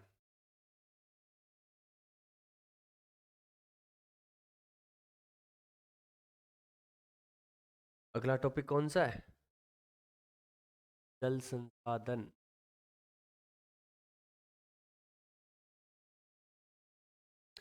राजस्थान में जो जल विभाजक है इसके द्वारा, अरावली के द्वारा, राजस्थान में एक विकिरण की भांति खड़ी है अरावली, जो राजस्थान में जल विभाजक रेखा के रूप में काम करती है। अपवाह क्षेत्रों के मध्य उच्च भूमि जो वर्षा जल को विभिन्न दिशाओं में विभक्त कर प्रभावित करते हैं उसे क्या कहते हैं? जल विभाजक। बीच में ऊंचा उठा हुआ भाग जो जल को इधर वाले को इधर नहीं आने देता, इधर वाले को इधर नहीं आने देता, इधर वाला इधर जाएगा, इधर वाला इधर जाएगा। अरावली पर्वतमाला क्या है? जल विभाजक है। इसके पूर्व वाला जल बंगाल की खाड़ी में जाता है और पश्चिम क्षेत्र की नदियां अपना जल कहाँ ले जाती है? अरब सागर में ले। ये राजस्थान में अपवाह तंत्र को कितने भागों में बांटा गया है? 3 भागों में बांटा गया है भाई। बंगाल की खाड़ी का अपवाह तंत्र, अरब सागरीय अपवाह तंत्र और आंतरिक प्रवाह अपवाह तंत्र। आंतरिक अपवाह तंत्र वो है कि कोई भी नदी किनारे पे पहुंचने से पहले ही विलुप्त हो जाती है, वो आंतरिक प्रवाह या अपवाह तंत्र वाली कहलाती है। राजस्थान की बनास, काली सिंध, पार्वती आदि नदियां किस नदी में मिलती है? यमुना नदी में मिल जाती है भाई। यमुना नदी में मिल जाती है। से पहले कहाँ मिलती है? बनास वगैरह चंबल में मिल जाती है। उसके बाद चंबल नदी यमुना उत्तर प्रदेश के इटावा नामक जगह यमुना में मिल जाती है। यमुना नदी किस में मिलकर अपना जल बंगाल की खाड़ी तक पहुंचाती है? गंगा नदी में। गंगा की देखिए बहुत सारी सहायक नदियां। गंगा, हिमालय से निकलने वाली गंगा, गंगा में बाईं तरफ से गोमती, गंडक, घाघरा ऐसी नदियां मिलती है। के दाईं तरफ से सोन, केन, यमुना ऐसी नदियां मिलती है। अरब सागर में जल ले जाने वाली नदियां कौन सी है? अरब सागर में जल ले जाती है लूनी ले जाती है, मेर से निकलती है माही ले जाती है, और मध्य प्रदेश से निकल के राजस्थान में बहती हुई गुजरात से होती हुई कहाँ चली जाती है? अरब सागर में साबरमती राजस्थान से निकलती है, लेकिन गुजरात की मुख्य नदी है पश्चिमी बनास और उसकी सहायक नदियाँ, ये अपना जल कहाँ ले जाती है? अरब सागर में ले जाती है। लूणी, माही, साबरमती, पश्चिमी बनास, ये नदियाँ और उनकी सहायक नदियाँ अपना जल कहाँ ले जाती है? अरब सागर में ले जाती है। ऐसी नदियाँ जो समुद्र में पहुंचकर जल भाग में ही विलुप्त हो जाती है कहलाती है आंतरिक प्रवाह की नदियाँ। समुद्र में पहुंचने से पहले ही विलुप्त हो जाती है। गलत टाइपिंग हुआ। समुद्र के किनारे पहुंचने से पहले ही जो नदियां विलुप्त हो जाती है वो क्या कहलाती है? आंतरिक प्रवाह की नदियां कहलाती है। राजस्थान में आंतरिक प्रवाह की प्रमुख नदियां कौन सी है? गग्गर नदी उत्तरी राजस्थान में बहती है। पूर्वी राजस्थान में बाणगंगा नदी बहती है। कांतली नदी कहाँ बहती है? शेखावाटी क्षेत्र में बहती है। साबी नदी जयपुर की नदी है। रूपारेल किशनगढ़ के आसपास की नदी। और मेंथा नदी मेंथा नदी मनोहरपुरा की पहाड़ियों से निकलते हैं। है ये नदी इस प्रकार। ये प्रमुख अंत्य प्रवाह की नदियां हैं। चंबल नदी का उद्गम कहाँ है? मध्य प्रदेश में विंध्याचल पर्वत जाना पाओगी पहाड़ियों से चंबल नदी निकलती है। राजस्थान में प्रवेश करती हुई राजस्थान और मध्य प्रदेश की सीमा बनाकर लास्ट में इटावा के निकट यमुना में चली जाती है। राजस्थान की 12 मासी सबसे लंबी नदी कौन सी है? चंबल नदी है। चंबल नदी है। चंबल की सहायक नदियां कौन सी है? बनास, बेडच, कोठारी, काली सिंध, पार्वती। बनास, बेडज, कोठारी, काली सिंध, पार्वती, ये क्या है? चंबल की सहायक नदियां। बनास, बेडज, कोठारी, काली सिंध, पार्वती, ये चंबल की सहायक नदियां। चंबल नदी राजस्थान में कहाँ प्रवेश करती है? चित्तौड़गढ़ जिले के भैंसरोडगढ़। मैंने कहा कि चित्तौड़गढ़ जिला है जो दो भागों में विखंडित है। एक भैंसरोडगढ़ भाग है चित्तौड़गढ़ का, बीच में फिर भीलवाड़ा आ जाता है, उसके बाद बाकी चित्तौड़गढ़ आता है। जो कटा हुआ तरीके से जो भाग है वो है भैंसरोडगढ़। यहाँ से चंबल नदी प्रवेश करती हुई मध्य प्रदेश और राजस्थान की सीमा बनाती हुई उत्तर प्रदेश में जाके यमुना में मिल जाती है। राजस्थान में चंबल नदी का बहाव क्षेत्र कहाँ है? भैंसरोडगढ़ में है, कोटा में है, बूंदी में है, सवाई माधोपुर, करौली, धौलपुर। इस तरीके से ये नदी चलती है।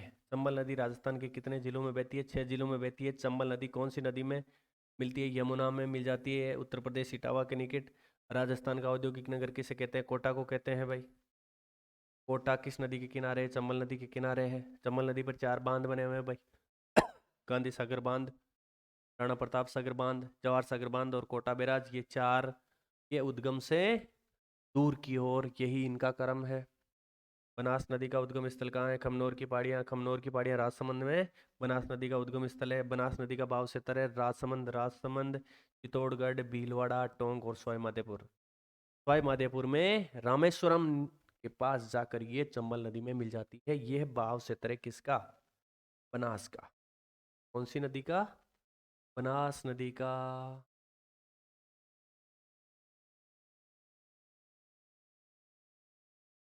आगे देखिए।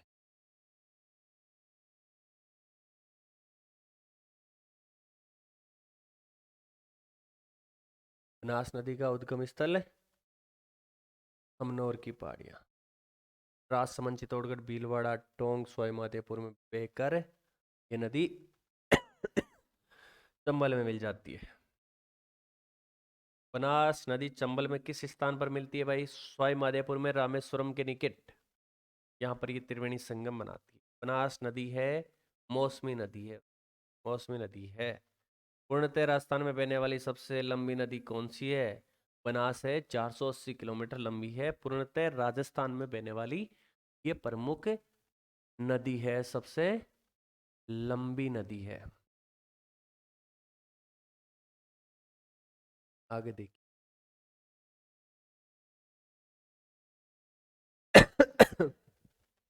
आगे देखिए, बनास नदी के तट पर स्थित नगर कौन सा है?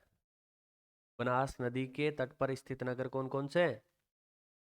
बनास नदी के तट पर स्थित है टोंक और सवाई माधोपुर। टोंक और सवाई माधोपुर। बनास नदी की प्रमुख सहायक नदियां कौन कौन सी है? मैनाल है, कोठारी, बेडच और खारी। ये प्रमुख सहायक नदियां इसकी मैनाल, कोठारी, बेडच और खारी। मैनाल, कोठारी, बेडच और खारी चंबल की सहायक नदियां। बनास की सहायक नदियां। लूणी नदी का उद्गम किस जिले से होता है? अजमेर जिले से होता है भाई। लूणी नदी का उद्गम अजमेर के किस स्थान से? गोविंदगढ़ से होता है। गोविंदगढ़ से होता है। और दो धाराएं होती है, सरस्वती और सागरमती। सरस्वती और सागरमती है जैसी की जैसी ये धाराएं नाम दी गई है। कहाँ पर? 11वीं की भूगोल की किताब में ये लिखा गया है कि सरस्वती और सागरमती नामक दो धाराओं के मिलने से लूणी नदी का निर्माण होता है। ये दो धाराओं के मिलने से लूनी का उद्गम होता है।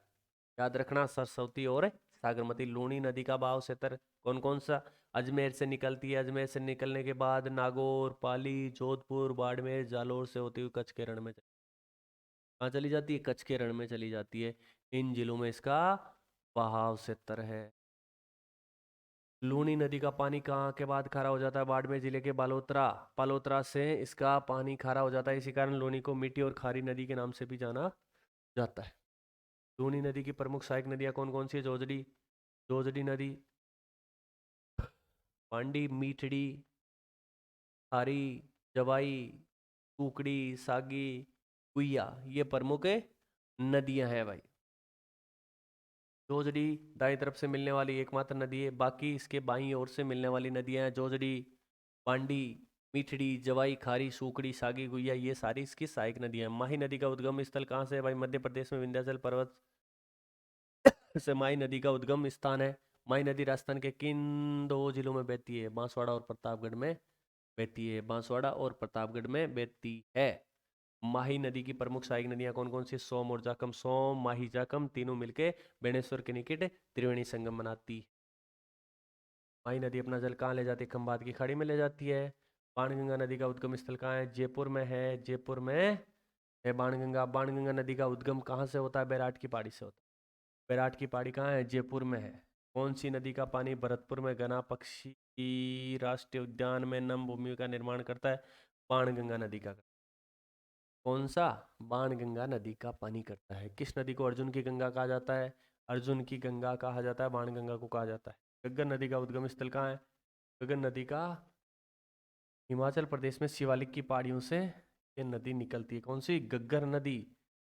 गग्गर नदी राजस्थान के हनुमानगढ़ और गंगानगर जिलों में बहती है। गगन नदी है आंतरिक प्रवाह की नदी है, उत्तरी राजस्थान में बहती है। गगन नदी राजस्थान में किस जिले में प्रवेश करती है? हनुमानगढ़ में करती है। गगन नदी कहाँ से भूमिगत हो जाती है? गंगानगर में भूमिगत हो जाती है। गगन नदी किस प्राचीन नदी की सहायक नदी मानी जाती है? सरस्वती। सरस्वती नदी। पंडित जवाहरलाल नेहरू ने किस आधुनिक भारत के मंदिर का बहुउद्देशीय जो परियोजना है वो आधुनिक भारत के मंदिर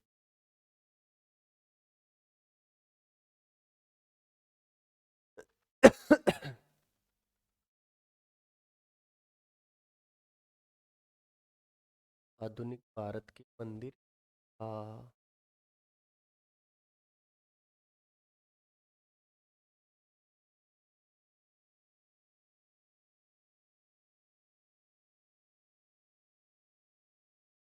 पंडित जवाहरलाल नेहरू ने इसे आधुनिक भारत के मंदिर कहा। बहुउद्देशीय नदी घाटी परियोजनाओं को जो भारत के पहले प्रधानमंत्री पंडित जवाहरलाल नेहरू 1952 से लेकर 62 तक भारत के प्रधानमंत्री रहे। इन्होंने बहुउद्देशीय नदी घाटी परियोजनाओं को आधुनिक भारत के मंदिर कहा। चंबल परियोजना किन दो राज्यों की संयुक्त परियोजना है? राजस्थान और मध्य प्रदेश की संयुक्त परियोजना है। दोनों का 50-50% हिस्सा। चंबल नदी पर कुल कितने बांध बनाए गए हैं? 4 बांध बनाए गए हैं। मध्य प्रदेश में ये बांध है गांधी सागर। राणा प्रताप सागर कहाँ है? ये है चित्तौड़गढ़ में। जवाहर सागर और कोटा बैराज दोनों कहाँ है? जवाहर सागर और कोटा बैराज दोनों कोटा में है। चंबल नदी परियोजना का मुख्य उद्देश्य क्या है? जल विद्युत और सिंचाई सुविधा उपलब्ध करवाना। क्या करना? जल विद्युत और सिंचाई सुविधा उपलब्ध करवाना। जल भराव की क्षमता के अकॉर्डिंग राजस्थान का सबसे बड़ा जो बांध है वो राणा प्रताप सागर बांध है, ये भी याद रखना। माही बजाज सागर परियोजना किन राज्यों की संयुक्त परियोजना है? राजस्थान और गुजरात की। राजस्थान और गुजरात की माही बजाज सागर परियोजना संयुक्त परियोजना। माही बजाज सागर बांध है जो राजस्थान का सबसे लंबा बांध है भाई। कौन सी नदी पे है? माही नदी पे, ये भी याद रखना। आगे देखो।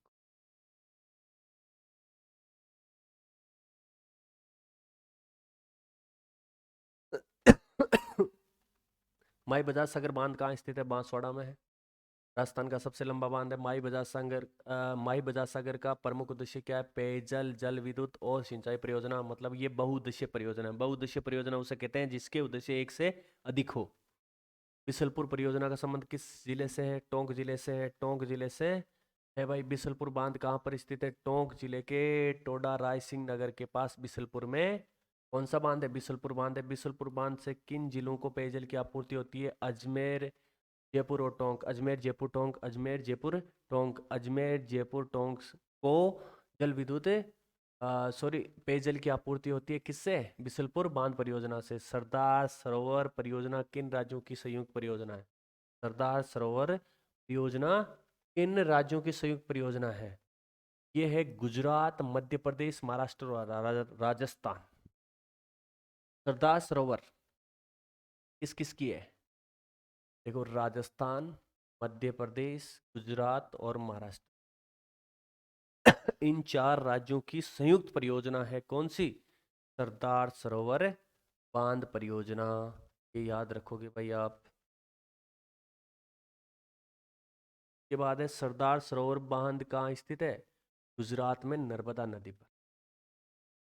गुजरात में नर्मदा नदी पर कौन सा? सरदार सरोवर बांध स्थित है। के बाद है सरदार सरोवर बांध से राजस्थान के किन जिलों को फायदा होता है? सरदार सरोवर बांध से राजस्थान के बाड़मेर, जालोर जिले में सिंचाई और पेयजल सुविधा उपलब्ध कराई जाती है। पानी पी ले।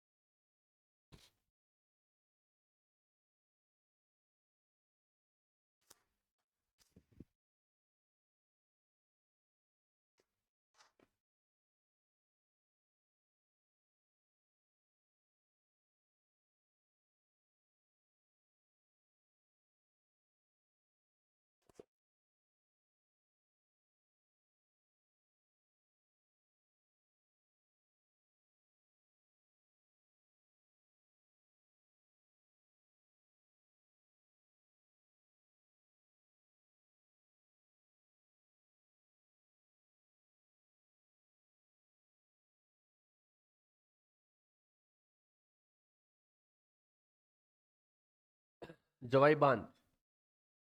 जवाई बांध कहाँ स्थित है? ये पाली में है भाई। पाली में है जवाई बांध। सोम, कमला, अंबा परियोजना का संबंध किस जिले से? डूंगरपुर जिले से।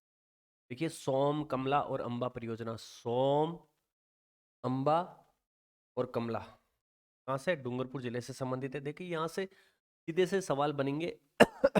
पशु परिचर का एग्जाम है, कोई ज़्यादा हार्ड सवाल नहीं बनने वाले। ये आरबीएससी बोर्ड की जो किताब है, इन्हीं से आपको सवाल उठाकर दिए जाएंगे। मानसी वाकल परियोजना किससे संबंधित है? उदयपुर से। मानसी वाकल परियोजना कहाँ किससे संबंधित है? उदयपुर जिले से संबंधित है। जाखम परियोजना का संबंध जाखम नदी, जाखम बांध परियोजना प्रतापगढ़ से। जाखम नदी, जाखम बांध प्रतापगढ़ से है। कौन सी जाखम परियोजना? परंपरागत जल स्रोत कौन से? कुएं, बावड़ियां, जोड़, टांके, खड़ीन, जो अपने पूर्वज करते हैं वही क्या है? परंपरागत जल स्रोत है। गोवर्धन सागर और रंग सागर झील कहाँ है भाई? गोवर्धन सागर और रंग सागर उदयपुर में है। जन्नत सागर झील कहाँ है? ये भी उदयपुर में। कहाँ है? उदयपुर में। पिछोला झील कहाँ है? जयसमंद झील कहाँ है? फतेह सागर झील कहाँ है? ये आप कमेंट में बताओगे। बताओगे? आ जाएगी अब। देखिए, गोवर्धन सागर और रंग सागर, गोवर्धन सागर और रंग सागर कहाँ है? उदयपुर में। जन्ना सागर कहाँ है? ये भी उदयपुर में है। देखो, आरबीएससी की किताबों में मिलते हैं भाई ऐसे सवाल। गोमती नदी पर बांध बनाकर किस झील का निर्माण किया गया है? जयसमंद झील। जयसमंद झील का निर्माण किया गया है। कौन सी नदी पे बांध बना के? गोमती नदी पर बांध बना के। जयसमंद झील के बारे में कोई 2 विशेषता कमेंट बॉक्स में आप बताओगे। जयसमंद झील का निर्माण किसने करवाया? जय सिंह ने करवाया। कब? 1687 से 91, 4 साल इसको बनाने में लगे। विश्व की मीठे पानी की सबसे बड़ी मानव निर्मित कृत्रिम झील कौन सी है? जयसमंद झील है। अजमेर जिले में स्थित झीलें कौन सी है? पुष्कर झील व आना सागर झील। पुष्कर और आना सागर झील। फतेह सागर झील का है, कमेंट बॉक्स में बताओगे। राजस्थान की सर्वाधिक ऊंचाई पर स्थित प्राकृतिक झील नक्की झील। कौन सी झील? नक्की झील कहाँ पर है? माउंट आबू सिरोही में। कौन सी झील का उत्तरी भाग नौचौकी का पाल कहलाता है? नौचौकी का पाल कौन सी झील का कहलाता है? राजसमंद झील। कौन सा? राजसमंद झील का।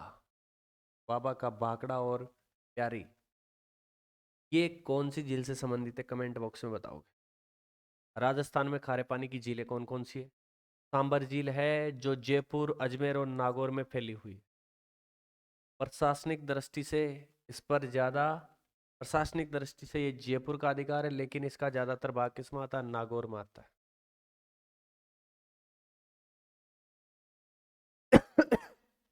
पंचभद्रा, पंचभद्रा जो खारे पानी की झील है कहाँ पर है?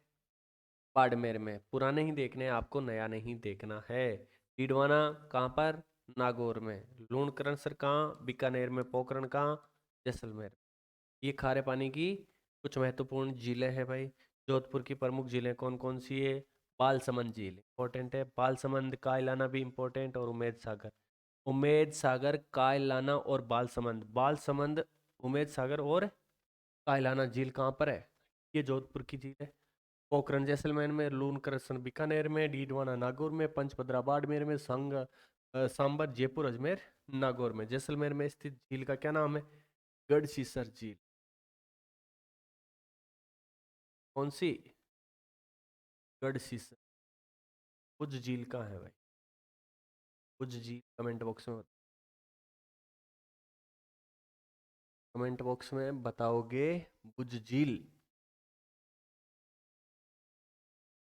गेप सागर झील राजस्थान के किस जिले में इंपॉर्टेंट? गढ़सीसर और गेप सागर में केप आ जाता है भाई, यदि ध्यान से नहीं पढ़ते हो। केप सागर झील कहाँ है? डूंगरपुर में। और गढ़सीसर कहाँ है? ये जैसलमेर में। कोलायत झील, कोलायत झील बीकानेर में। कहाँ पर है? बीकानेर में। सिलीसेड झील कहाँ है? ये अलवर में। सिलीसेड कहाँ है? अलवर में। सिलीसेड अलवर में, कोलायत बीकानेर में, गेप सागर डूंगरपुर में, जैसलमेर में गढ़सीसर झील है। वर्तमान में जल संरक्षण की कौन सी विधि प्रचलित है?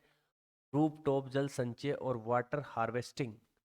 ये जो है, ये वर्तमान में जल संग्रहण की विधि प्रचलित है। आगे देखिए, अब अपन अपना ज्ञान का वापस एनालिसिस करेंगे कि कितना अपन ने ग्रहण किया है, कितना अपने को याद रहा है।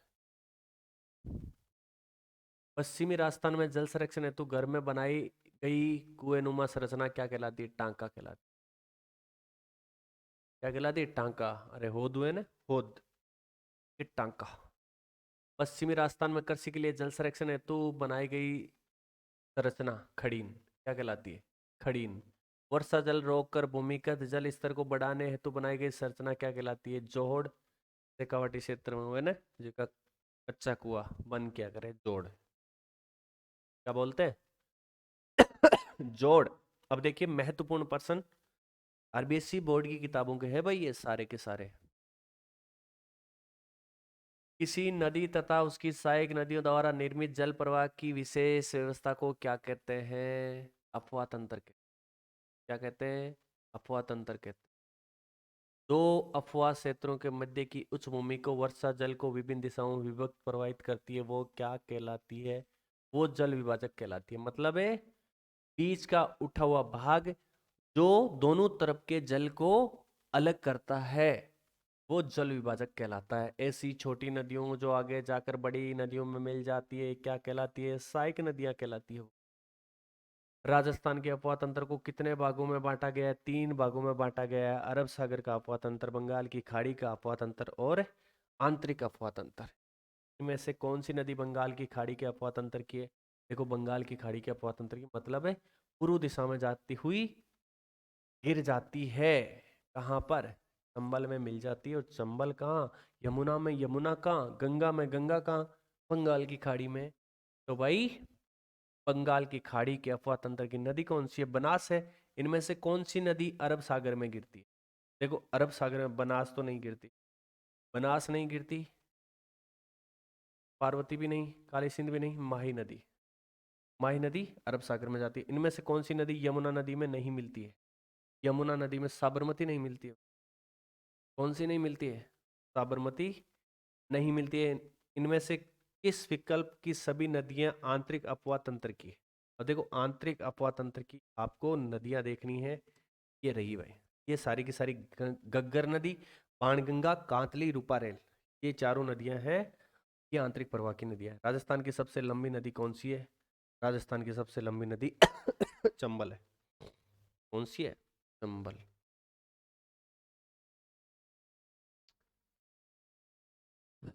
चंबल नदी का उद्गम स्थल कहाँ से है भाई? विंध्याचल पर्वत श्रेणी, जाना पाव की पहाड़ियां, मध्य प्रदेश से निकलती है चंबल नदी। जाना पाव की पहाड़ी मध्य प्रदेश से निकलती है, विंध्याचल पर्वत श्रेणी से। अमनौर की पहाड़ियों से कौन सी नदी निकलती है? बनास। वैराट की पहाड़ियों से बाणगंगा। शिवालिक से कौन निकल रही थी? गग्गर। माही नदी का उद्गम स्थल कौन सा है? माही नदी का उद्गम स्थल विंध्याचल। कौन सी झील? कौन सी झील से माही नदी निकलती है? कमेंट बॉक्स में बताओगे। चंबल नदी का राजस्थान में प्रवेश कौन सा है? भैंसरोडगढ़। भैंसरोडगढ़ चित्तौड़गढ़ से कोटा किस नदी के किनारे बसा हुआ है? चंबल नदी के किनारे बसा हुआ है। बनास नदी का उद्गम, बनास नदी का उद्गम खमनोर की पहाड़ियां था। पूर्णतः राजस्थान में बहने वाली सबसे लंबी नदी कौन सी है? बनास है, जो खमनोर की पहाड़ी से निकलती है। मैनाल, कोठारी, बेड़च, खारी, ये किसकी सहायक नदियां हैं? बनास की सहायक नदियां। किसकी? बनास की सहायक नदियां। बनास किसकी सहायक नदी है? बनास खुद चंबल की सहायक नदी है। बनास नदी की कुल लंबाई कितनी है? 480। कितनी है? 480। टोंक व सवाई माधोपुर किस नदी के किनारे बसे हुए हैं? चंबल या बनास या माही या पश्चिमी बनास? बनास नदी के टोंक व सवाई माधोपुर। टोंक व सवाई माधोपुर कौन सी नदी के किनारे है भाई? बनास नदी के किनारे। लूणी नदी का उद्गम स्थान? लूणी, गोविंदगढ़, अजमेर, नागपाड़। इस नदी का उद्गम सरस्वती व सागरमती नामक दो धाराओं के मिलने से लूणी अपने उद्गम स्थल से बहते हुए किस स्थान के बाद लूणी का जल बालोतरा, बाड़मेर, इसी कारण इसको खारी व मीठी नदी के नाम से जाना जाता है। जोजड़ी नागौर की नदी है, जो इसके दाईं तरफ से मिलती है। बांडी, जवाई, मीठड़ी, खारी, सूकड़ी आदि किस, ये जितने भी ऐसे नाम आते हैं वो किसके हैं भाई? लूणी नदी सहायक नदियों के नाम है। इनमें से कौन सी नदी बांसवाड़ा, प्रतापगढ़ में बहने के बाद खंबात की खाड़ी में माही नदी? बाणगंगा का उद्गम बैराट की पहाड़ियां, अर्जुन की गंगा, बाणगंगा। इस नदी का पानी भरतपुर में गना पक्षी राष्ट्रीय उद्यान में नम भूमि का निर्माण करता है। बाणगंगा कौन सी नदी? बाणगंगा। गग्गर नदी का उद्गम शिवालिक की पहाड़ियां। किस नदी को प्राचीन सरस्वती नदी का अवशेष माना जाता है? नदी को गग्गर नदी। नदी घाटी बहुउद्देशीय बांध परियोजना से क्या लाभ है? नदी घाटी बहुउद्देशीय बांध परियोजना मतलब एक से अधिक उद्देश्य बहुउद्देशीय परियोजना। क्या लाभ है? जल विद्युत का उत्पादन होता है, ठीक है, होता है भाई। सिंचाई भी होती है, पेयजल की उपलब्धता भी होती है, बाढ़ का नियंत्रण भी होता है, सारे काम ही होते हैं। बोलते हैं ना अपनी मारवाड़ी में गीता में गाया गया सारा काम हुआ है, तो ये सारे काम होते हैं। नदी घाटी परियोजना के महत्व को देखते हुए किसने इसे आधुनिक भारत का मंदिर कहा? किसने कहा? आराम से अपन ने पढ़ा है, पंडित जवाहरलाल नेहरू ने कहा, जिन्होंने संविधान सभा में उद्देश्य का प्रस्ताव भी पारित किया था भाई। चंबल परियोजना किन दो राज्यों की संयुक्त परियोजना है? चंबल परियोजना बहुत ही आसान सा सवाल है, राजस्थान और मध्य प्रदेश की संयुक्त परियोजना है भाई। चंबल परियोजना राजस्थान और मध्य प्रदेश की संयुक्त परियोजना है। चंबल नदी घाटी परियोजना में बनाया गया गांधी सागर बांध कहाँ है? एक गांधी सागर बांध है वो मध्य प्रदेश में। बाकी जो इस पे 3 बांध बनाए गए हैं वो कहाँ पर है? तो देखो, यहाँ से नदी निकल है, मैं यहाँ पर गांधी सागर दिख रहा है, गांधी सागर, यहाँ राणा प्रताप सागर, यहाँ जवाहर सागर, यहाँ कोटा बैराज। ये 4 बांध इस पे बनाए गए हैं। ये गांधी सागर बांध है, ये अपने राजस्थान में नहीं है। है। राणा प्रताप सागर बांध कहाँ है? चित्तौड़गढ़ राजस्थान में। जवाहर सागर व कोटा बराज कोटा बैराज कहाँ है? ये कोटा में है। माई बजाज सागर परियोजना किन की दो संयुक्त परियोजना राजस्थान व गुजरात की है? बिसुलपुर परियोजना कहाँ है? बिसुलपुर परियोजना कहाँ है भाई? टोडा रायसिंह टोंक राजसमंद स्थित है। कौन सी नदी के किनारे? बनास। कौन सी नदी? बनास। बिसलपुर परियोजना किस नदी पर बनाई गई है? देखो ये आ ही गया, बनास नदी पे बनाई गई है। कौन सी नदी पे बनाई गई है? बनास नदी पे बनाई गई है। सरदार सरोवर परियोजना किस नदी पर बनाई गई है? सरदार सरोवर नर्मदा नदी पर बनाई गई है। कौन सी पे? नर्मदा नदी पर। इनमें से कौन सी परियोजना राजस्थान गुजरात मध्य प्रदेश महाराष्ट्र ये कौन सी है भाई? सरदार सरोवर परियोजना है।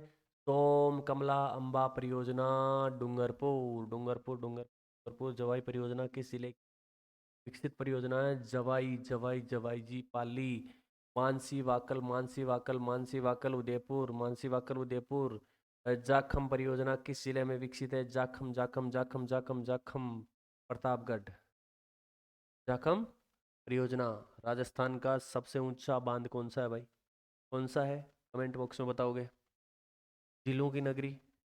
झीलों की नगरी तो उदयपुर है। जयसमंद झील का निर्माण किस नदी पर किया गया है भाई? गोमती नदी पर बांध बना के जयसमंद झील का निर्माण किया गया है, जो मानव निर्मित है। बोले तो कृत्रिम सबसे बड़ी मीठे पानी की झील। और राज्य की सर्वाधिक ऊंचाई पर स्थित नक्की झील है भाई। ऐसा बोलते हैं कि इसका निर्माण देवताओं ने अपने नाखूनों से किया है। किस झील के उत्तरी भाग को नौ चौकी की नौ चौकी भी कहा जाता है? को कहा जाता है भाई राजसमंद को। राजसमंद को कहा जाता है। बालसमंद झील कहाँ है?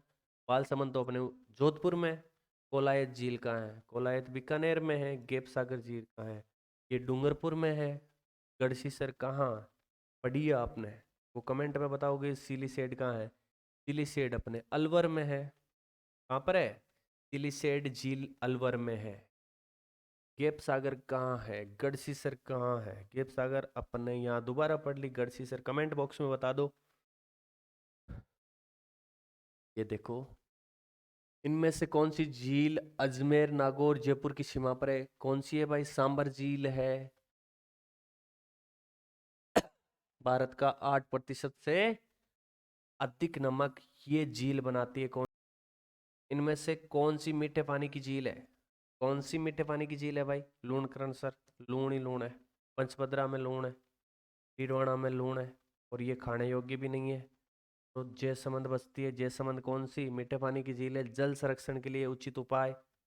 भूमि जल का विवेकपूर्ण उपयोग। बिल्कुल। ये आप विवेक से, विवेक का मतलब क्या होता है? सही और गलत का फर्क करते हुए उपयोग में लेना। विवेकपूर्ण उपयोग। जल का पुनः उपयोग करोगे तो भी जल बचेगा। अधिक वर्षा वाले स्थानों से जल कम वर्षा वाले स्थानों पर पहुंचा कर भी आप इसका सदुपयोग कर सकते हो। तो ये उपयुक्त सभी आएगा भाई। ऐसे सवाल भी आ सकते हैं। किस विधि में घर की छत पर गिरे जल को घर में नीचे बने कुएं में एकत्रित किया जाता है? बताओ देखे। टॉप जल संचयन, मतलब जो आपका टॉप है उसका जल संचयन इस विधि के द्वारा, जो घर पे छत होती है उससे गिरने वाले पानी को एकत्रित किया जाता है। रूप टॉप जल संचयन विधि।